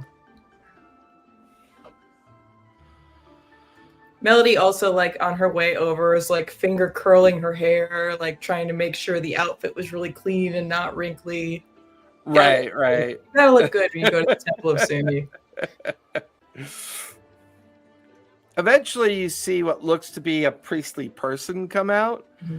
Give me an insight check to see if this is someone that you think might be in charge. Okay. Let's see. 19. I mean, she's wearing the vestments of someone who gives service. You could tell that she's also talking with some of the adepts that are around her, and you get the feeling she might be the person to talk to. Okay. I'm going to approach and sweep my hair to the side and say, "Excuse me, I need to speak with you. It's a matter of dire importance. Do you have a moment?" Sure, I guess. Shall we speak in the gardens then? Yes, let's, please. Of course. Follow me. She leads you out into the garden space. You guys sit down at some nearby stone benches that are surrounded by fanciful, like, topiary and other kind of curated garden space around you. So what seems to be the problem, young lady? You've heard about, I assume, the terrible event that took place in the Smolder Spire. Yes, the fire. Yes, of course. We did a handful of consecration of some of our members that were a member of our temple. It was so awful. I was down there around the time that it happened and just saw so much destruction, and it was such a dark and an ugly place. I think it's so important in this moment when the Smolder Spire is rebuilding that the Temple of Suni take action now to ensure that when the Smolder Spire is rebuilt, that it's built more beautiful and safer in Suni's name. I never really thought about establishing a place in the Smolder Spire. It's a bit more of a, how should we say, a working warehouse kind of place. There's not really a space to establish a temple or an altar. I wouldn't even really know where to begin. I agree. It is a big project, but I think it could be a very valuable one for the city. I think there's a great deal we could do to ensure that the working conditions there are safe, that there are places where people can eat on their breaks. Maybe we could set up some little place where people can entertain themselves. And we could, the smog there is pretty bad, I've noticed. It's fairly ugly. Things are soot stained. I just think there's a lot of improvements that we could make there. Give me a persuasion check with this presentation of your ideas. Okay. Come on. That's a 14 plus 6 is a dirty 20. Yeah. Well, I suppose I could meet with the other members of the temple and bring this up to them as a possible thought. Maybe we can establish a small sanctuary that allows people to come and go when they arrive for work or leave, and offer up some kind of blessing or something, and begin the start of maybe establishing something there. I think that would be such a great idea, and I'd be so happy to help with spearheading the efforts. I'm happy to get my hooves on the ground and really spread Suni's name there. Are you affiliated with any kind of religious understanding or anything?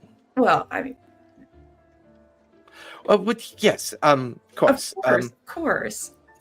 No, I'm sorry. You need to explain yourself to me. You're a Satyr, right? You're yes, Fae. Yes, I am Fae, and I grew up in a small Fae community, and we always worship Suni's great and wonderful works in the world, so I'm an avid follower of Suni. Ah, I see.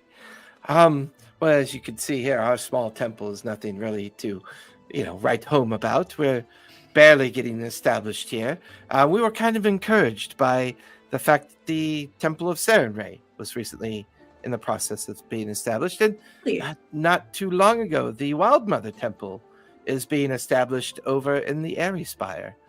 It would seem that with the arrival of Jaman Saord, that a lot of people are feeling a little bit more optimistic about this place. You know what? I like this idea. Thank you for bringing it to my attention. I will let my other fellow members know, and may Suni's natural blessing be with you. Thank you. You can reach me, by the way, at the Prancing Centaur for any help or assistance, and I will return for services later. Great. I have no idea where that is, but it sounds amazing. All right, and I think Melody's immensely satisfied.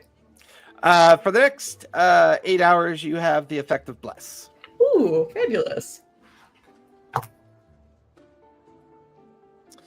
Air Trio, you arrive to the garden outskirts of the Dawnfather's Temple. The familiar steps leading up to the front of the temple. This is a much more grandiose and larger of all the temples that you've seen so far. Definitely larger than the newly established Wild Mother's Temple and the Temple of Suni, and some of the even the small Temple of Sarenrae is kind of nothing more than a waypost of people who are either interested in Sarenrae or practice it, because they're travelers. But here, the Dawnfather's Temple is busy. A lot of activity. You could see acolytes and adepts in the gardens doing their afternoon rituals of harvest. You can see some of the priests and priestesses actively at their little different altars throughout the gardens. But a familiar priest sees you come into the gardens. Eritrea,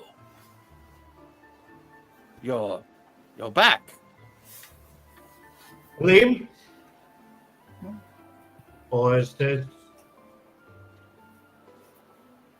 Are you trying to remember my name, son? Yes.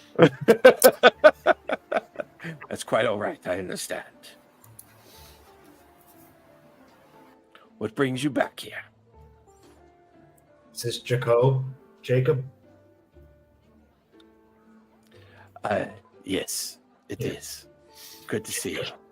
I just wanted to give you an opportunity to remember on your own. Yes. I know how uncomfortable it is when people help you in a life and death situation. You can't remember their names. Yes. Well, I appreciate your patience and understanding. What brings you back to the temple? How have things been going for you the last few days? Have you noticed any changes around here, or? Not really. I mean, there's a bit more of a vibrancy to the community since Jaman Saord's arrival, but other than that, I believe one of my priests gave the consecration down on the tombs section of the spire for the people that fell victim during the Smolder Spire incident. Of course, we are set to do another consecration tomorrow evening for the victims of the Greymakers. What had happened, my understanding, 31 victims from that particular incident that occurred. Technically 3 major incidents now. I don't know if you've heard, but there was a theater that had a major incident as well. A traveling organization called the Harlequins were involved. A great beastie consumed a sizable portion of the audience. It was quite terrible. We just did their consecration last night. Seems like you have been very busy. Well, being one of the more larger established temples, one tends to be busy. I have been very appreciative of all the work the Dawn Father Temple has done, and I believe you're trying to spread positivity around Jrusar. And I'm wondering if you could lend a hand to my cause a little bit. By the way, I was messing with you. My name's Father Atrium. Thank you, Father Atrium, for clarifying. I'm just trying to take the edge off of the seriousness of you have a very serious look, Eritrea. You need to maybe go out on dates. Loosen up a bit. I know Sarenrae can be a very demanding goddess, but enjoy your life a bit. I think it might do you wonders. Now, please, sit down. Thank you. Thank you. Now, I've been quite disturbed by what happened at the auction. Yes, that was a terrible tragedy, wasn't it? Have you heard all the details of what was seen there and what came through? Well, the information has been very confused. Most of the eyewitnesses said that they fled too quickly to notice anything. Those that perished, obviously, nothing really to say. Some claim a dragon was involved. Others claim that it was the effect of someone trying to steal the painting for themselves. Lots of confusing stories around it. It's quite amazing what does trickle through and what people tend to believe. Oh, yes. Information is only as good as you can allow it to be if someone's there. Fortunately, I was not, so everything I've heard is mostly hearsay and second-hand notions. Do you believe that it was a dragon, potentially of the Fae, that could have come through? Oh, I don't know. I don't really get involved in the business of the nobles and the rich folk of the city. I find their pretentious nature a little off-putting. As long as they put large amounts of coin in the tithe box, I tend to steer away from them. Whether or not a dragon was involved, I would imagine there'd be proof, and from my understanding, there's been no physical proof offered. My guess is that maybe a member of the group that was trying to steal the painting maybe produced an illusion or produced some kind of magic to make people think they saw what they saw. What if I could provide you with some sort of proof? What do you mean? The Chandei Quorum representative I spoke to the other day was quite insistent. It was simply a heist. In fact, they handed me this wanted poster of the people they think are involved. Oh, really? Who do they think were involved? Evidently, their ringleader goes by the name of Ariana. She's a stater. although they've lost track of her. So they've been reaching out to the local temples and chapels in case we have to fulfill our oath of sanctuary, of course. I told them quite explicitly that this person is not someone I'm familiar with. Do you have an extra copy of that wanted poster by chance? Yes, they left a few for me to hand out. He goes over to a small table, pulls one of the parchments off the table, hands it to you. It looks just like Ariana's sister, or Melody's sister. It's Ariana.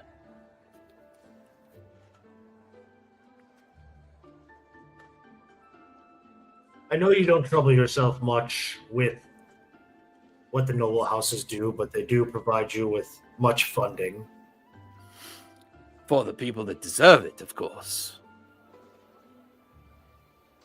Do you believe they hold much influence on what you participate in? I think rich people influence for the purposes of staying rich. They are embedded with the Chandei Quorum. They are embedded with the Wardens of Jrusar. The whole thing is a bit of a pond of dark water, if you get my meaning.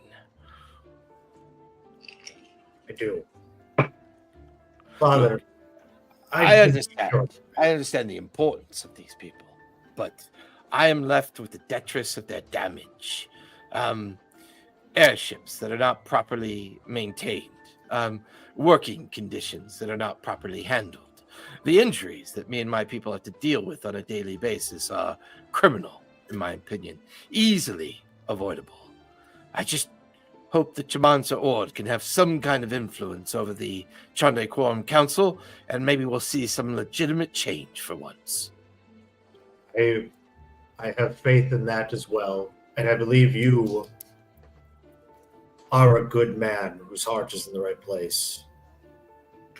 But if I can provide some proof to you that there's more disturbing things going on here with potentially the Fae, would you be able to lend your influence to help me help some friends who are also good-hearted? He kind of leans back and he kind of rubs at his chin. The Fae, you say? Yes. Well, to be at least honest in the conversation, I'm not quite sure what kind of help I can offer you, Eritrea. I am not familiar with Fae creatures. My pulpit and my responsibilities here keep me very much focused on what I do know. What help could I possibly offer you? Do you have temples or any of your other vassals set up in other spires or other areas around Marquet and that could potentially assist me? We do have a temple in Ankarel. I think we have tried to establish temples in King's Fall with no real success. We've made some attempts out in the Ashenador and north as well, but to be honest with you, our greatest focus of our work has been here in Jrusar. Do you still have outposts in King's Fall? I have a small chapel that receives those that are injured or require aid. The civil war out there has been very costly. Is there anyone you could potentially put me in contact with there? Do you plan on traveling to King's Fall? I believe it may be a good spot to try to bring some light to. I know Saren Ray's temple is just getting established here, and maybe we could have a little bit more of a foothold. And I believe you and I have a commonality of we want the best and we want light to shine here in Jrusar and beyond. There is a contact for you in King's Fall. She goes by the Sister Tessa. is her name. She is mostly a caretaker. Small staff, small location. If people are required of food or healing, she does what she can. She's a bit of a, how shall we say, forceful personality. But then again, most Goliaths can be.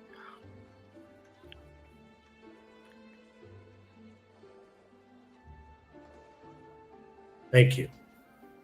Of course. And if you do make your way out there, tell her that Father Atrium gives her best.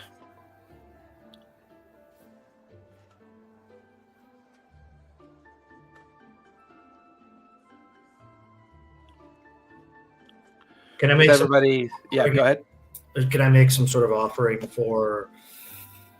If you'd like to, there's nearby. Yeah, there's like nearby small Dawnfather altars that you can go interact with. Yes, I would like to do that out of respect for the assistance he's provided me. So okay. Give me a religion check when you do that. That is going to be something good. It's a 23. Ooh. You find a section of the garden space where a more newly established altar looks to have been commissioned recently. And you begin to go through kind of like a religious atonement, and you make your offerings and you go through the process of doing that. It's when you realize you're near the section of the garden where you had that notion, where you had that feeling and that interaction with the first of Azamar. And without even realizing it, you kind of drift back over to that area of the garden.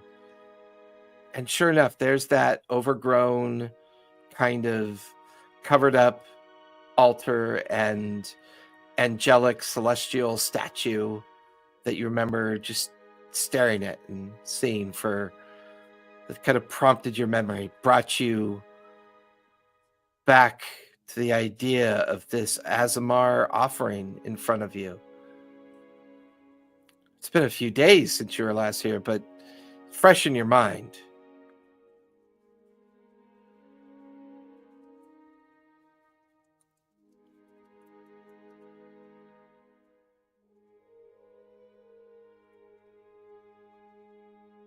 I hope I'm on the right path. And I'm connecting with the right people.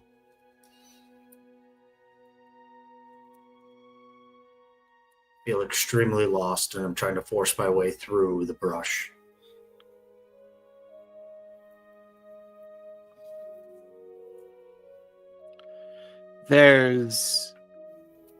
You pick up on somebody nearby. Standing at the edge of the space that you occupy, maybe 20 feet off to your left, is a very tall, thin, elven person. Long, silvery white hair pulled back in a ponytail. And she looks, for an elf, she seems older even in her appearance. She's actually wearing very familiar insignias on her adornments. They are the insignias of Whitestone. Carried on her back, though, a bow. Her physique tells you someone who used to adventure.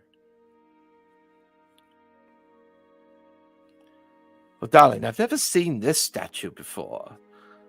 Who are you praying to? The first of the Azamar. First of the fallen. The first of the fallen. Is that what that is? You watch as the elf, she moves up towards it and begins to ceremoniously kind of clean off the vines and clean it up a bit. And she starts reading the writing. Well, this is quite old. It seems to have been lost to the garden for some time.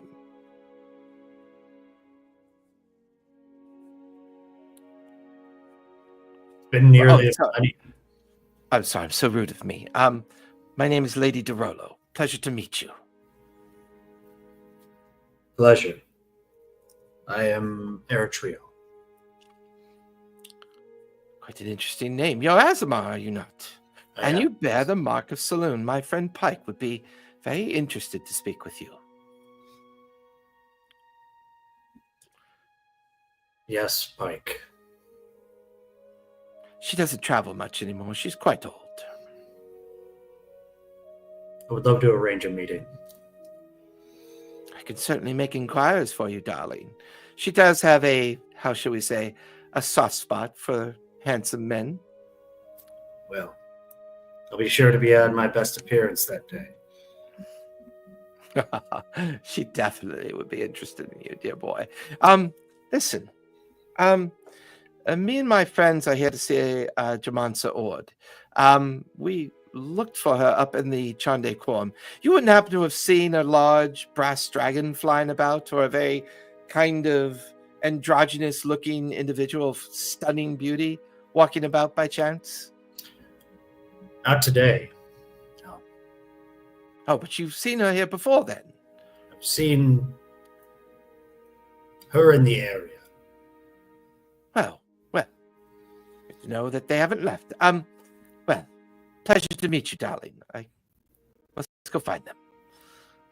You watch with a flourish. She kind of turns about and disappears through the garden walkway back out into the busy streets. It's late afternoon by the time all of you come back towards the prancing centaur. There's a very exhausted Thorn. Oh my God, you guys are all finally back. Where the fuck you been? We had a mad rush. I don't know where all the inventory is. I can't get more stuff out and watch the front of the store. We made like another 48 gold while you were gone. Cardio, my boy. More cardio. You know what? Now that you all back, you can take over for a bit. I'm going to go get something to eat. I'll be back. You watch as Foreign heads out into the market streets. Well, let's hope he doesn't go to that one place. How was everyone's lunch? Really, really good, you guys. I went to the Temple of Suni and I convinced them to begin a full beautification campaign of Boulder Spire. I think it's going to be super, super helpful. Oh goodness. That's like serious work in a very short amount of time. That's awesome. Yeah, I think it'll be like, pretty cool, but obviously there's some more coordination to be done. Well, you officially have 2 jobs. I hope they pay you well. How about you, Professor Gelbatros and Eritrea? How's your lunch? Oh, wait. We were all dismissed? I've been out here with the sign the whole time. I mean, this is quite... I don't know what Ford's complaining about. He just has to deal with people.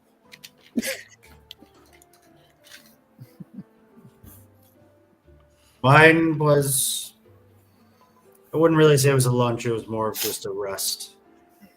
And made some reconnections with someone who I should have remembered better.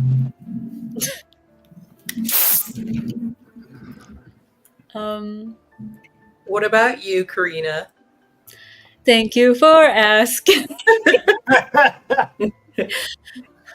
It was good, and then I just make up a lie. Insight check. Yeah, go for it. All right. Oh, it's a 9. Yeah, she sounds like she's telling the truth. Oh, that sounds really cool. Yeah, I love the food there. Yeah. Oh my God, that's so amazing. We should go sometime soon. You said they serve peacock soup? That's wild. I mean, that was today's special. Yeah, they're pretty wild. Oh. Professor Galvatros is out there tossing the sign, like looking in through the door.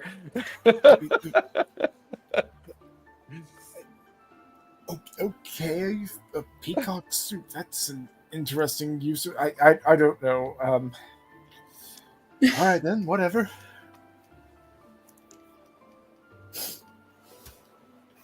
Melody is looking at Eritreo to see if he's impressed by her, like what she considers her big act of, heroism this morning. Yeah. Just kind of give her a pat on the head. You mess up my curl. Good hair.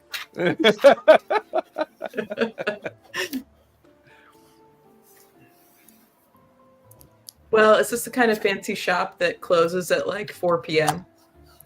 I think we better be. Okay. Like right around 4 p. Like that. Just an hour before the sun sets, you guys kind of bring Professor back inside, and you close up the door and add up your 154 coins day worth of activity for the day. You take an hour to like restock things that you can restock, and eventually the four of you end up out on the veranda, just kind of watching the crowd kind of mill about. The sun sets and the nighttime activity begins to set into the area. Karina's gonna take like a couple of samples of the spices to have. Okay. I Kind of reach in can, and grab little pinches of them, put them in little kind of like silken bags, and stuff them in your backpack. So you have a variety of different spices that you have in your backpack now. nice. Spicy backpack. Fabulous. The spicy backpack. So we had kind of an eventful 24 hours. How is everybody feeling as far as our priorities? I'm perfectly happy to follow your lead, young people. I know virtually nothing, but I mean, I don't mean anything by this, dear boy, but I kind of feel like Trio and Melody might need a bit of a chaperone. They don't seem like they make amazing decisions. I agree. Wait, can we hear all of this? You're all sitting on the patio together. Yeah. Oh my I'm good sir. Oh, nothing against you, dear boy. Trio. Oh no! Oh god! Care to expand on your opinions? You're saying that while I'm walking in with like 5 Moscow mules, like balanced precariously on a tray. Your little bowl of snacks, and she sits the tray down and starts handing everybody little Moscow mules. It's Or cocktail time. We'll call them Anchorel mules. Marquet mules. Marquet mules. Yeah, we'll call them Marquet mules. I like that. Also, what happened to Jalbatross? I'm still here. It's just I dropped a whole bunch of my dice, so He instead of lost his crawling around on the marbles. floor. I will share with you guys over Marquette Mules what my sister told me about how she's leaving the city. And she's going to King's Fall to speak with Bragsworth. Oh wow. Do you know if she's already left? I think that she already has. She told me she was leaving that night, and I don't think it was super safe for her to stay, so I think she got out of Dodge as quick as she could. Interesting. If she's still in town, we can maybe give her a piece of the frame. Maybe it's something that she can use to track him in some way. I don't really know if there is like any magic that could help with that. I think she's already gone, but she said she had a wizard friend who would help her keep in touch with me. So the next time I hear from her, I can tell her what we have and see if it's helpful. Do we know who that wizard is? I don't. No, she was kind of like coming and going pretty quickly. So didn't get a ton of details, but I think she'll reach out. She promised that she would. I'm sorry, but at least we know she's a little safer now. Yeah, I'm glad she's leaving the city, and I'm I didn't realize she was working on so much, that she was getting so many people out of the city safely. That's really amazing. My sister's so awesome. Yes, she seems like quite the enchanting young lady. She's less awesome than you. Aw, thanks, Aw. Karina. But yeah, she is pretty badass.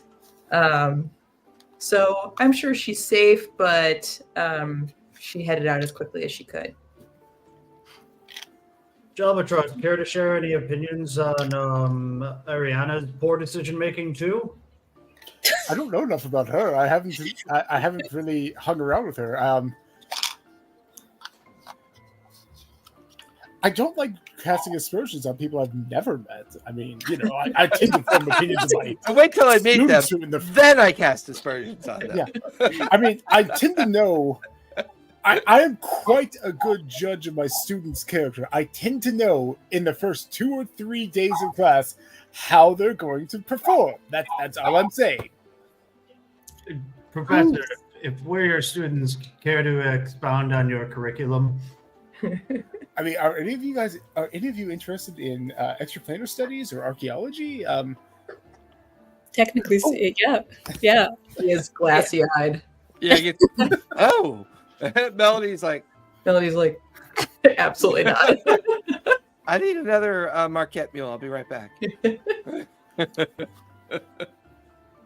I mean, you see what I'm talking about. The girl seems perfectly lovely, but I noticed none of you spoke up there. Yes.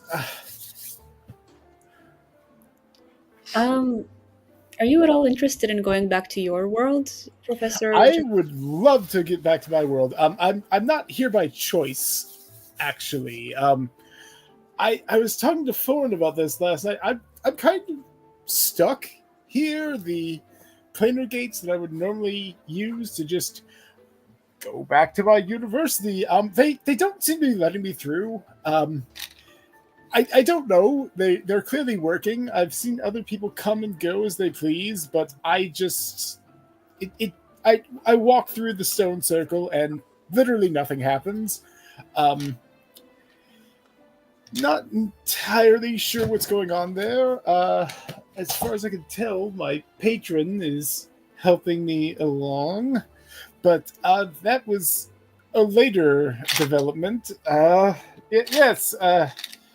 Not really entirely certain what's going on here. It may be tied to the dig I was working on, but even then, that had barely started, so it's not What like we dig could were you have. working on? There's a gnome city a few days away. I'll be honest with you, I did not look over the assignment all that much. This was a field expedition for my students to get a taste of what a few days in the life were like. This was higher dating. But I don't think the city is located 2 to 3 days northeast of Jrusar, and it's on the outskirts of a community called Goradire. Mm-hmm. I don't know what all had been done before we got there, but this was supposed to be more of an introduction. Our excavations hadn't even started, so if there was something going on there beforehand, I honestly don't know much about it. As I said, the planar gate on site collapsed shortly after I managed to shepherd my students back through, and well, that was a month ago. Oh What was the name of the city? Can you give that to us again? It's Goradire. Goradire. Is the entryway you used to get here, is it within walking distance? It's about 3 days away from here. I can fly that distance in a little under a day. I'm able to do that overnight, but it's not a journey that I would make on foot unprepared. It will take, again, 2 or 3 days to get there if all goes well. Well, a few of us can fly. I mean, I would be curious. Oh, I would be too, but my priority was, well, trying to.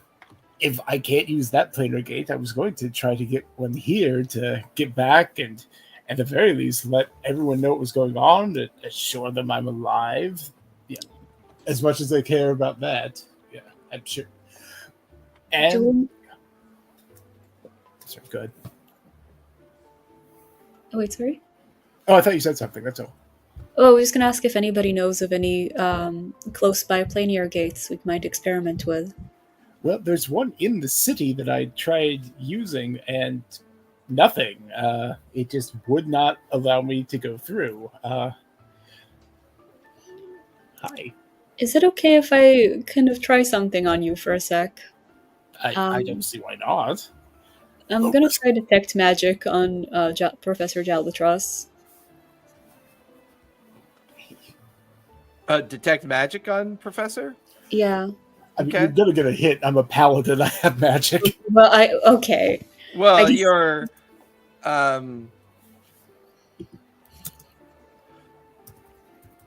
you know that he's divine, he's got divinity.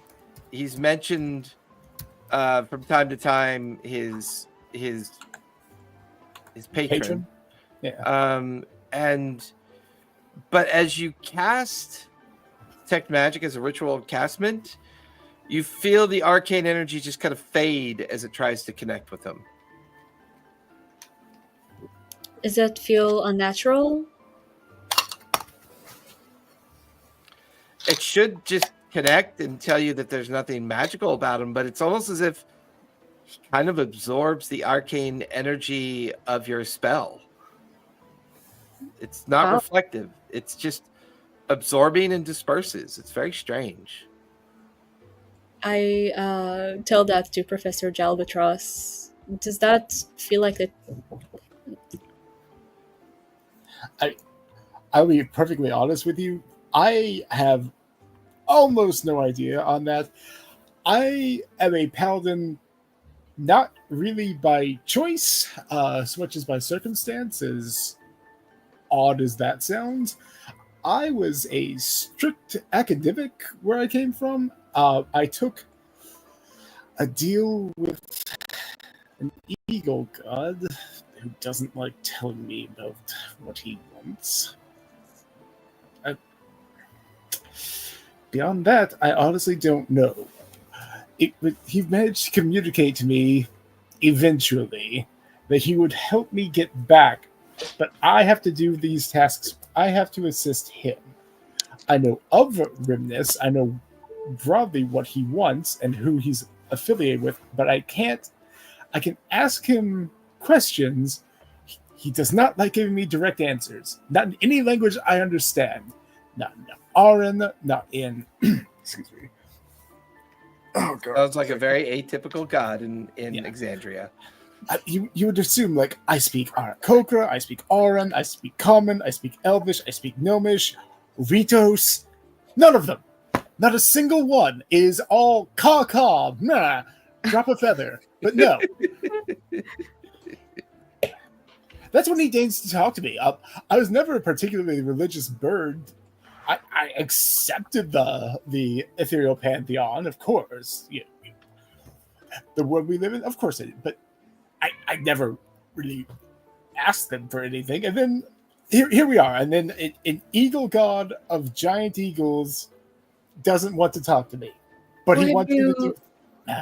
Have you tried staring into a mirror and meditating on the beauty of your own wings until you feel Rimnus's presence? That always works for me. I have not. I will try that. Wow. A very religious group. It's like, where am I going to find a mirror where I can look at my 18-foot wingspan? I have no idea, but okay. You guys come into the professor's room and he's got like 5 mirrors lined up on the wall, so he can see his full wingspan. Yeah. Giancarlo, I'm sorry I made fun of your wings. This would be so much easier if this worked.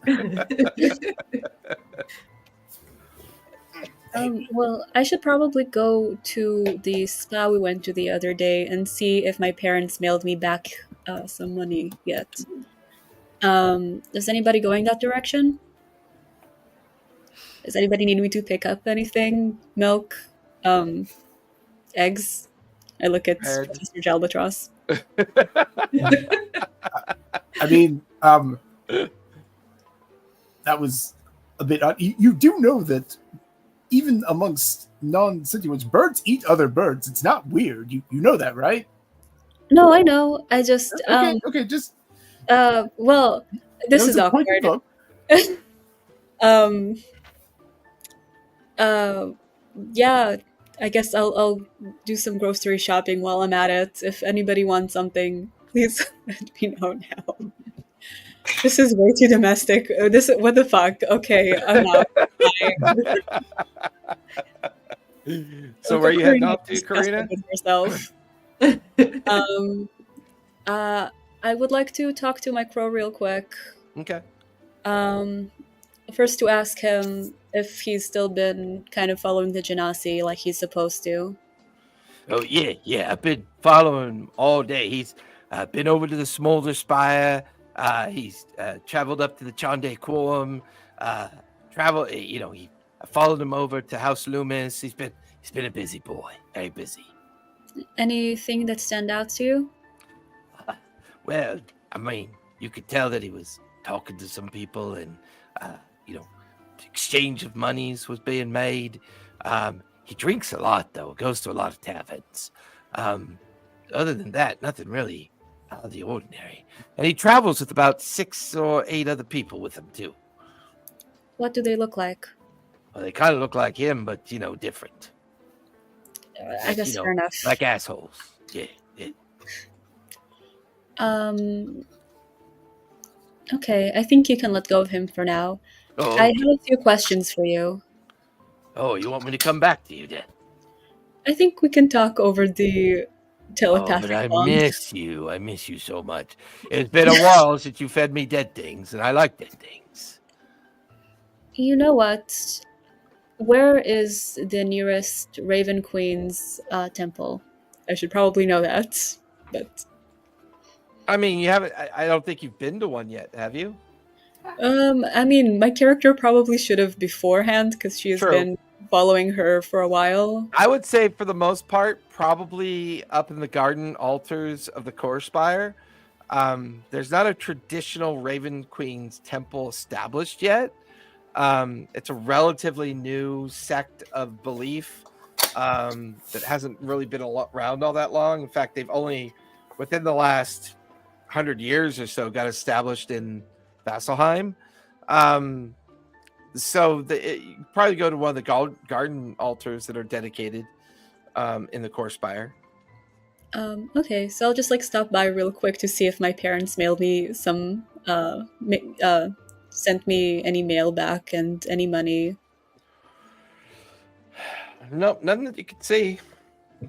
Okay, getting to a slightly weird point. I should probably reach out. Well, I'll do that later. For now, I'll go to the Raven Queen's temple. Is it a place where I might be able to have a discreet conversation at all? It's a small altar chapel that's run by one kind of lay person who's in charge of maintaining it. So you could probably have a conversation with that person once you get there. Oh, I have a few questions for my crow. I guess it's probably better if I just do it over telepathic. Oh, okay. And then I'll feed you some rats at the temple. Oh, okay. Yeah. Okay. What's your questions? About 5 weeks ago, somebody who apparently looks a lot like Corina went to the I tell him about the tavern, and apparently there was a crow that kind of matches your description there with her. Well, all us crows look alike. I mean, it's not too fancy. No, how should I say this? He called him, well, not an ugly crow, but a kind of a different crow. Oh. A different kind of charm. I got no memory of being there. I've been with you since forever. Would you know if another one like you was in proximity? Maybe. if I was close enough to them. But I kind of have to be aware of where they might be for me to figure out if I can connect with them. But yeah, I don't know. I've never really thought about it. My new mission to you, my dear servant, Yes. um, Yes. will be to starting in houses Lumus and Treshy to see Okay. if you can sense another crow of your nature. All right. Yeah, I could do that. What do I do if I do sense it? First Should I and kill it? foremost, I should kill it, right? I mean, first tell me. I can just bring its dead carcass back to you. I'm really good about that. I mean, I know you get angry when I bring dead birds back to you, but that's just how I express my love. You know, bring your dead things. That's what I do. You know what would be even greater than that? What's that? If we could follow him and find out who has been impersonating me and using Corina's face to run cheap scams. Oh, interesting. All right, I'm off. You hear him kind of in your head as he Thank pines to you! himself. And I'd like to go to the Raven Queen's temple and kind of just learn a little bit about it. Okay. That's where you're heading off to. Anybody else want to do anything with the rest of the evening? It's now nighttime. I mean, I was going to take Melody's suggestion and actually try to meditate on the beauty of my wings. Love it. Right, just see what Giancarlo sees in them. Melody, Eritrea, what are you doing with the rest of your evening? As we're kind of winding down, I do want to reveal the wanted poster to Melody. I'll say with Karina being gone, Foreign is kind of away doing something as well.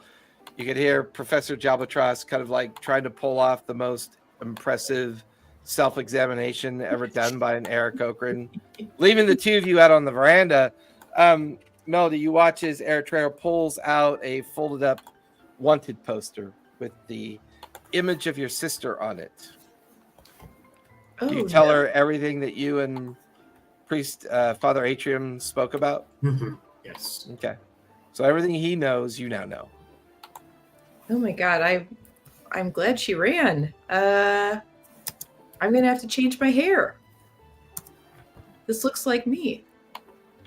Yes. I hope she got out safe. I hope I hear from her soon. Yes, especially with us being in a public position now with this shop, we'll have to take a little bit more caution, I believe. Did it seem like he knew anything about her, or it was all a surprise to him? It didn't seem to be one of his concerns. It doesn't sound like these matters are something that is very important to him right now. Mm-hmm. He's more concerned about the city getting cleaned up and what is his name? Jamon Sword. Jamon Sword. Bringing some order to Jrusar. This doesn't seem to be much of a concern to him. I just kind of slowly rip up the poster as we're talking. You haven't seen any more like this, have you? He had a stack of them, and he said they have been handed out. But I have not seen any more other than Dawnfather. Well, we'll keep an eye out for them and just take them down, right? I don't know. People can't see a bunch of these. We'll have to be careful for caught taking them down. Will make us look awfully suspicious. I guess so. But if we remain normal, and if you're not doing anything overly suspicious, and actually it might be better if you're in a public position right now. Because if you're a wanted person, is it going to be standing on the street trying to sell their wares? That's true. And I guess if people have seen me around town. Yeah, something would have been said already, I think, but still, it's good to be knowledgeable of this. Yeah. As the two of you linger on the veranda, Professor Jabaltros doing his pirouettes in his room, trying to get that situated. Foreign downstairs restocking the shelves after his return. Karina going off to God knows where she's gone to this time. That's where we're going to finish tonight. All right. Oh my goodness, you guys are so... I love it. Just you came so close to kicking off a couple things, but you kind of made left and right hand turns. No. Like, yeah, it was pretty interesting. It was interesting. It was pretty awesome. So we will be back here next Sunday. A reminder, we are off the 15th, but we'll be here the 8th. Hopefully we'll have Foreign back, and hopefully he'll be feeling better. Everyone go ahead and linger for a bit. Everyone else, thanks for coming out. Be safe, be kind, and don't forget, play a game. See you next week. One of these days, I'll be on that damn brand button, but, you know,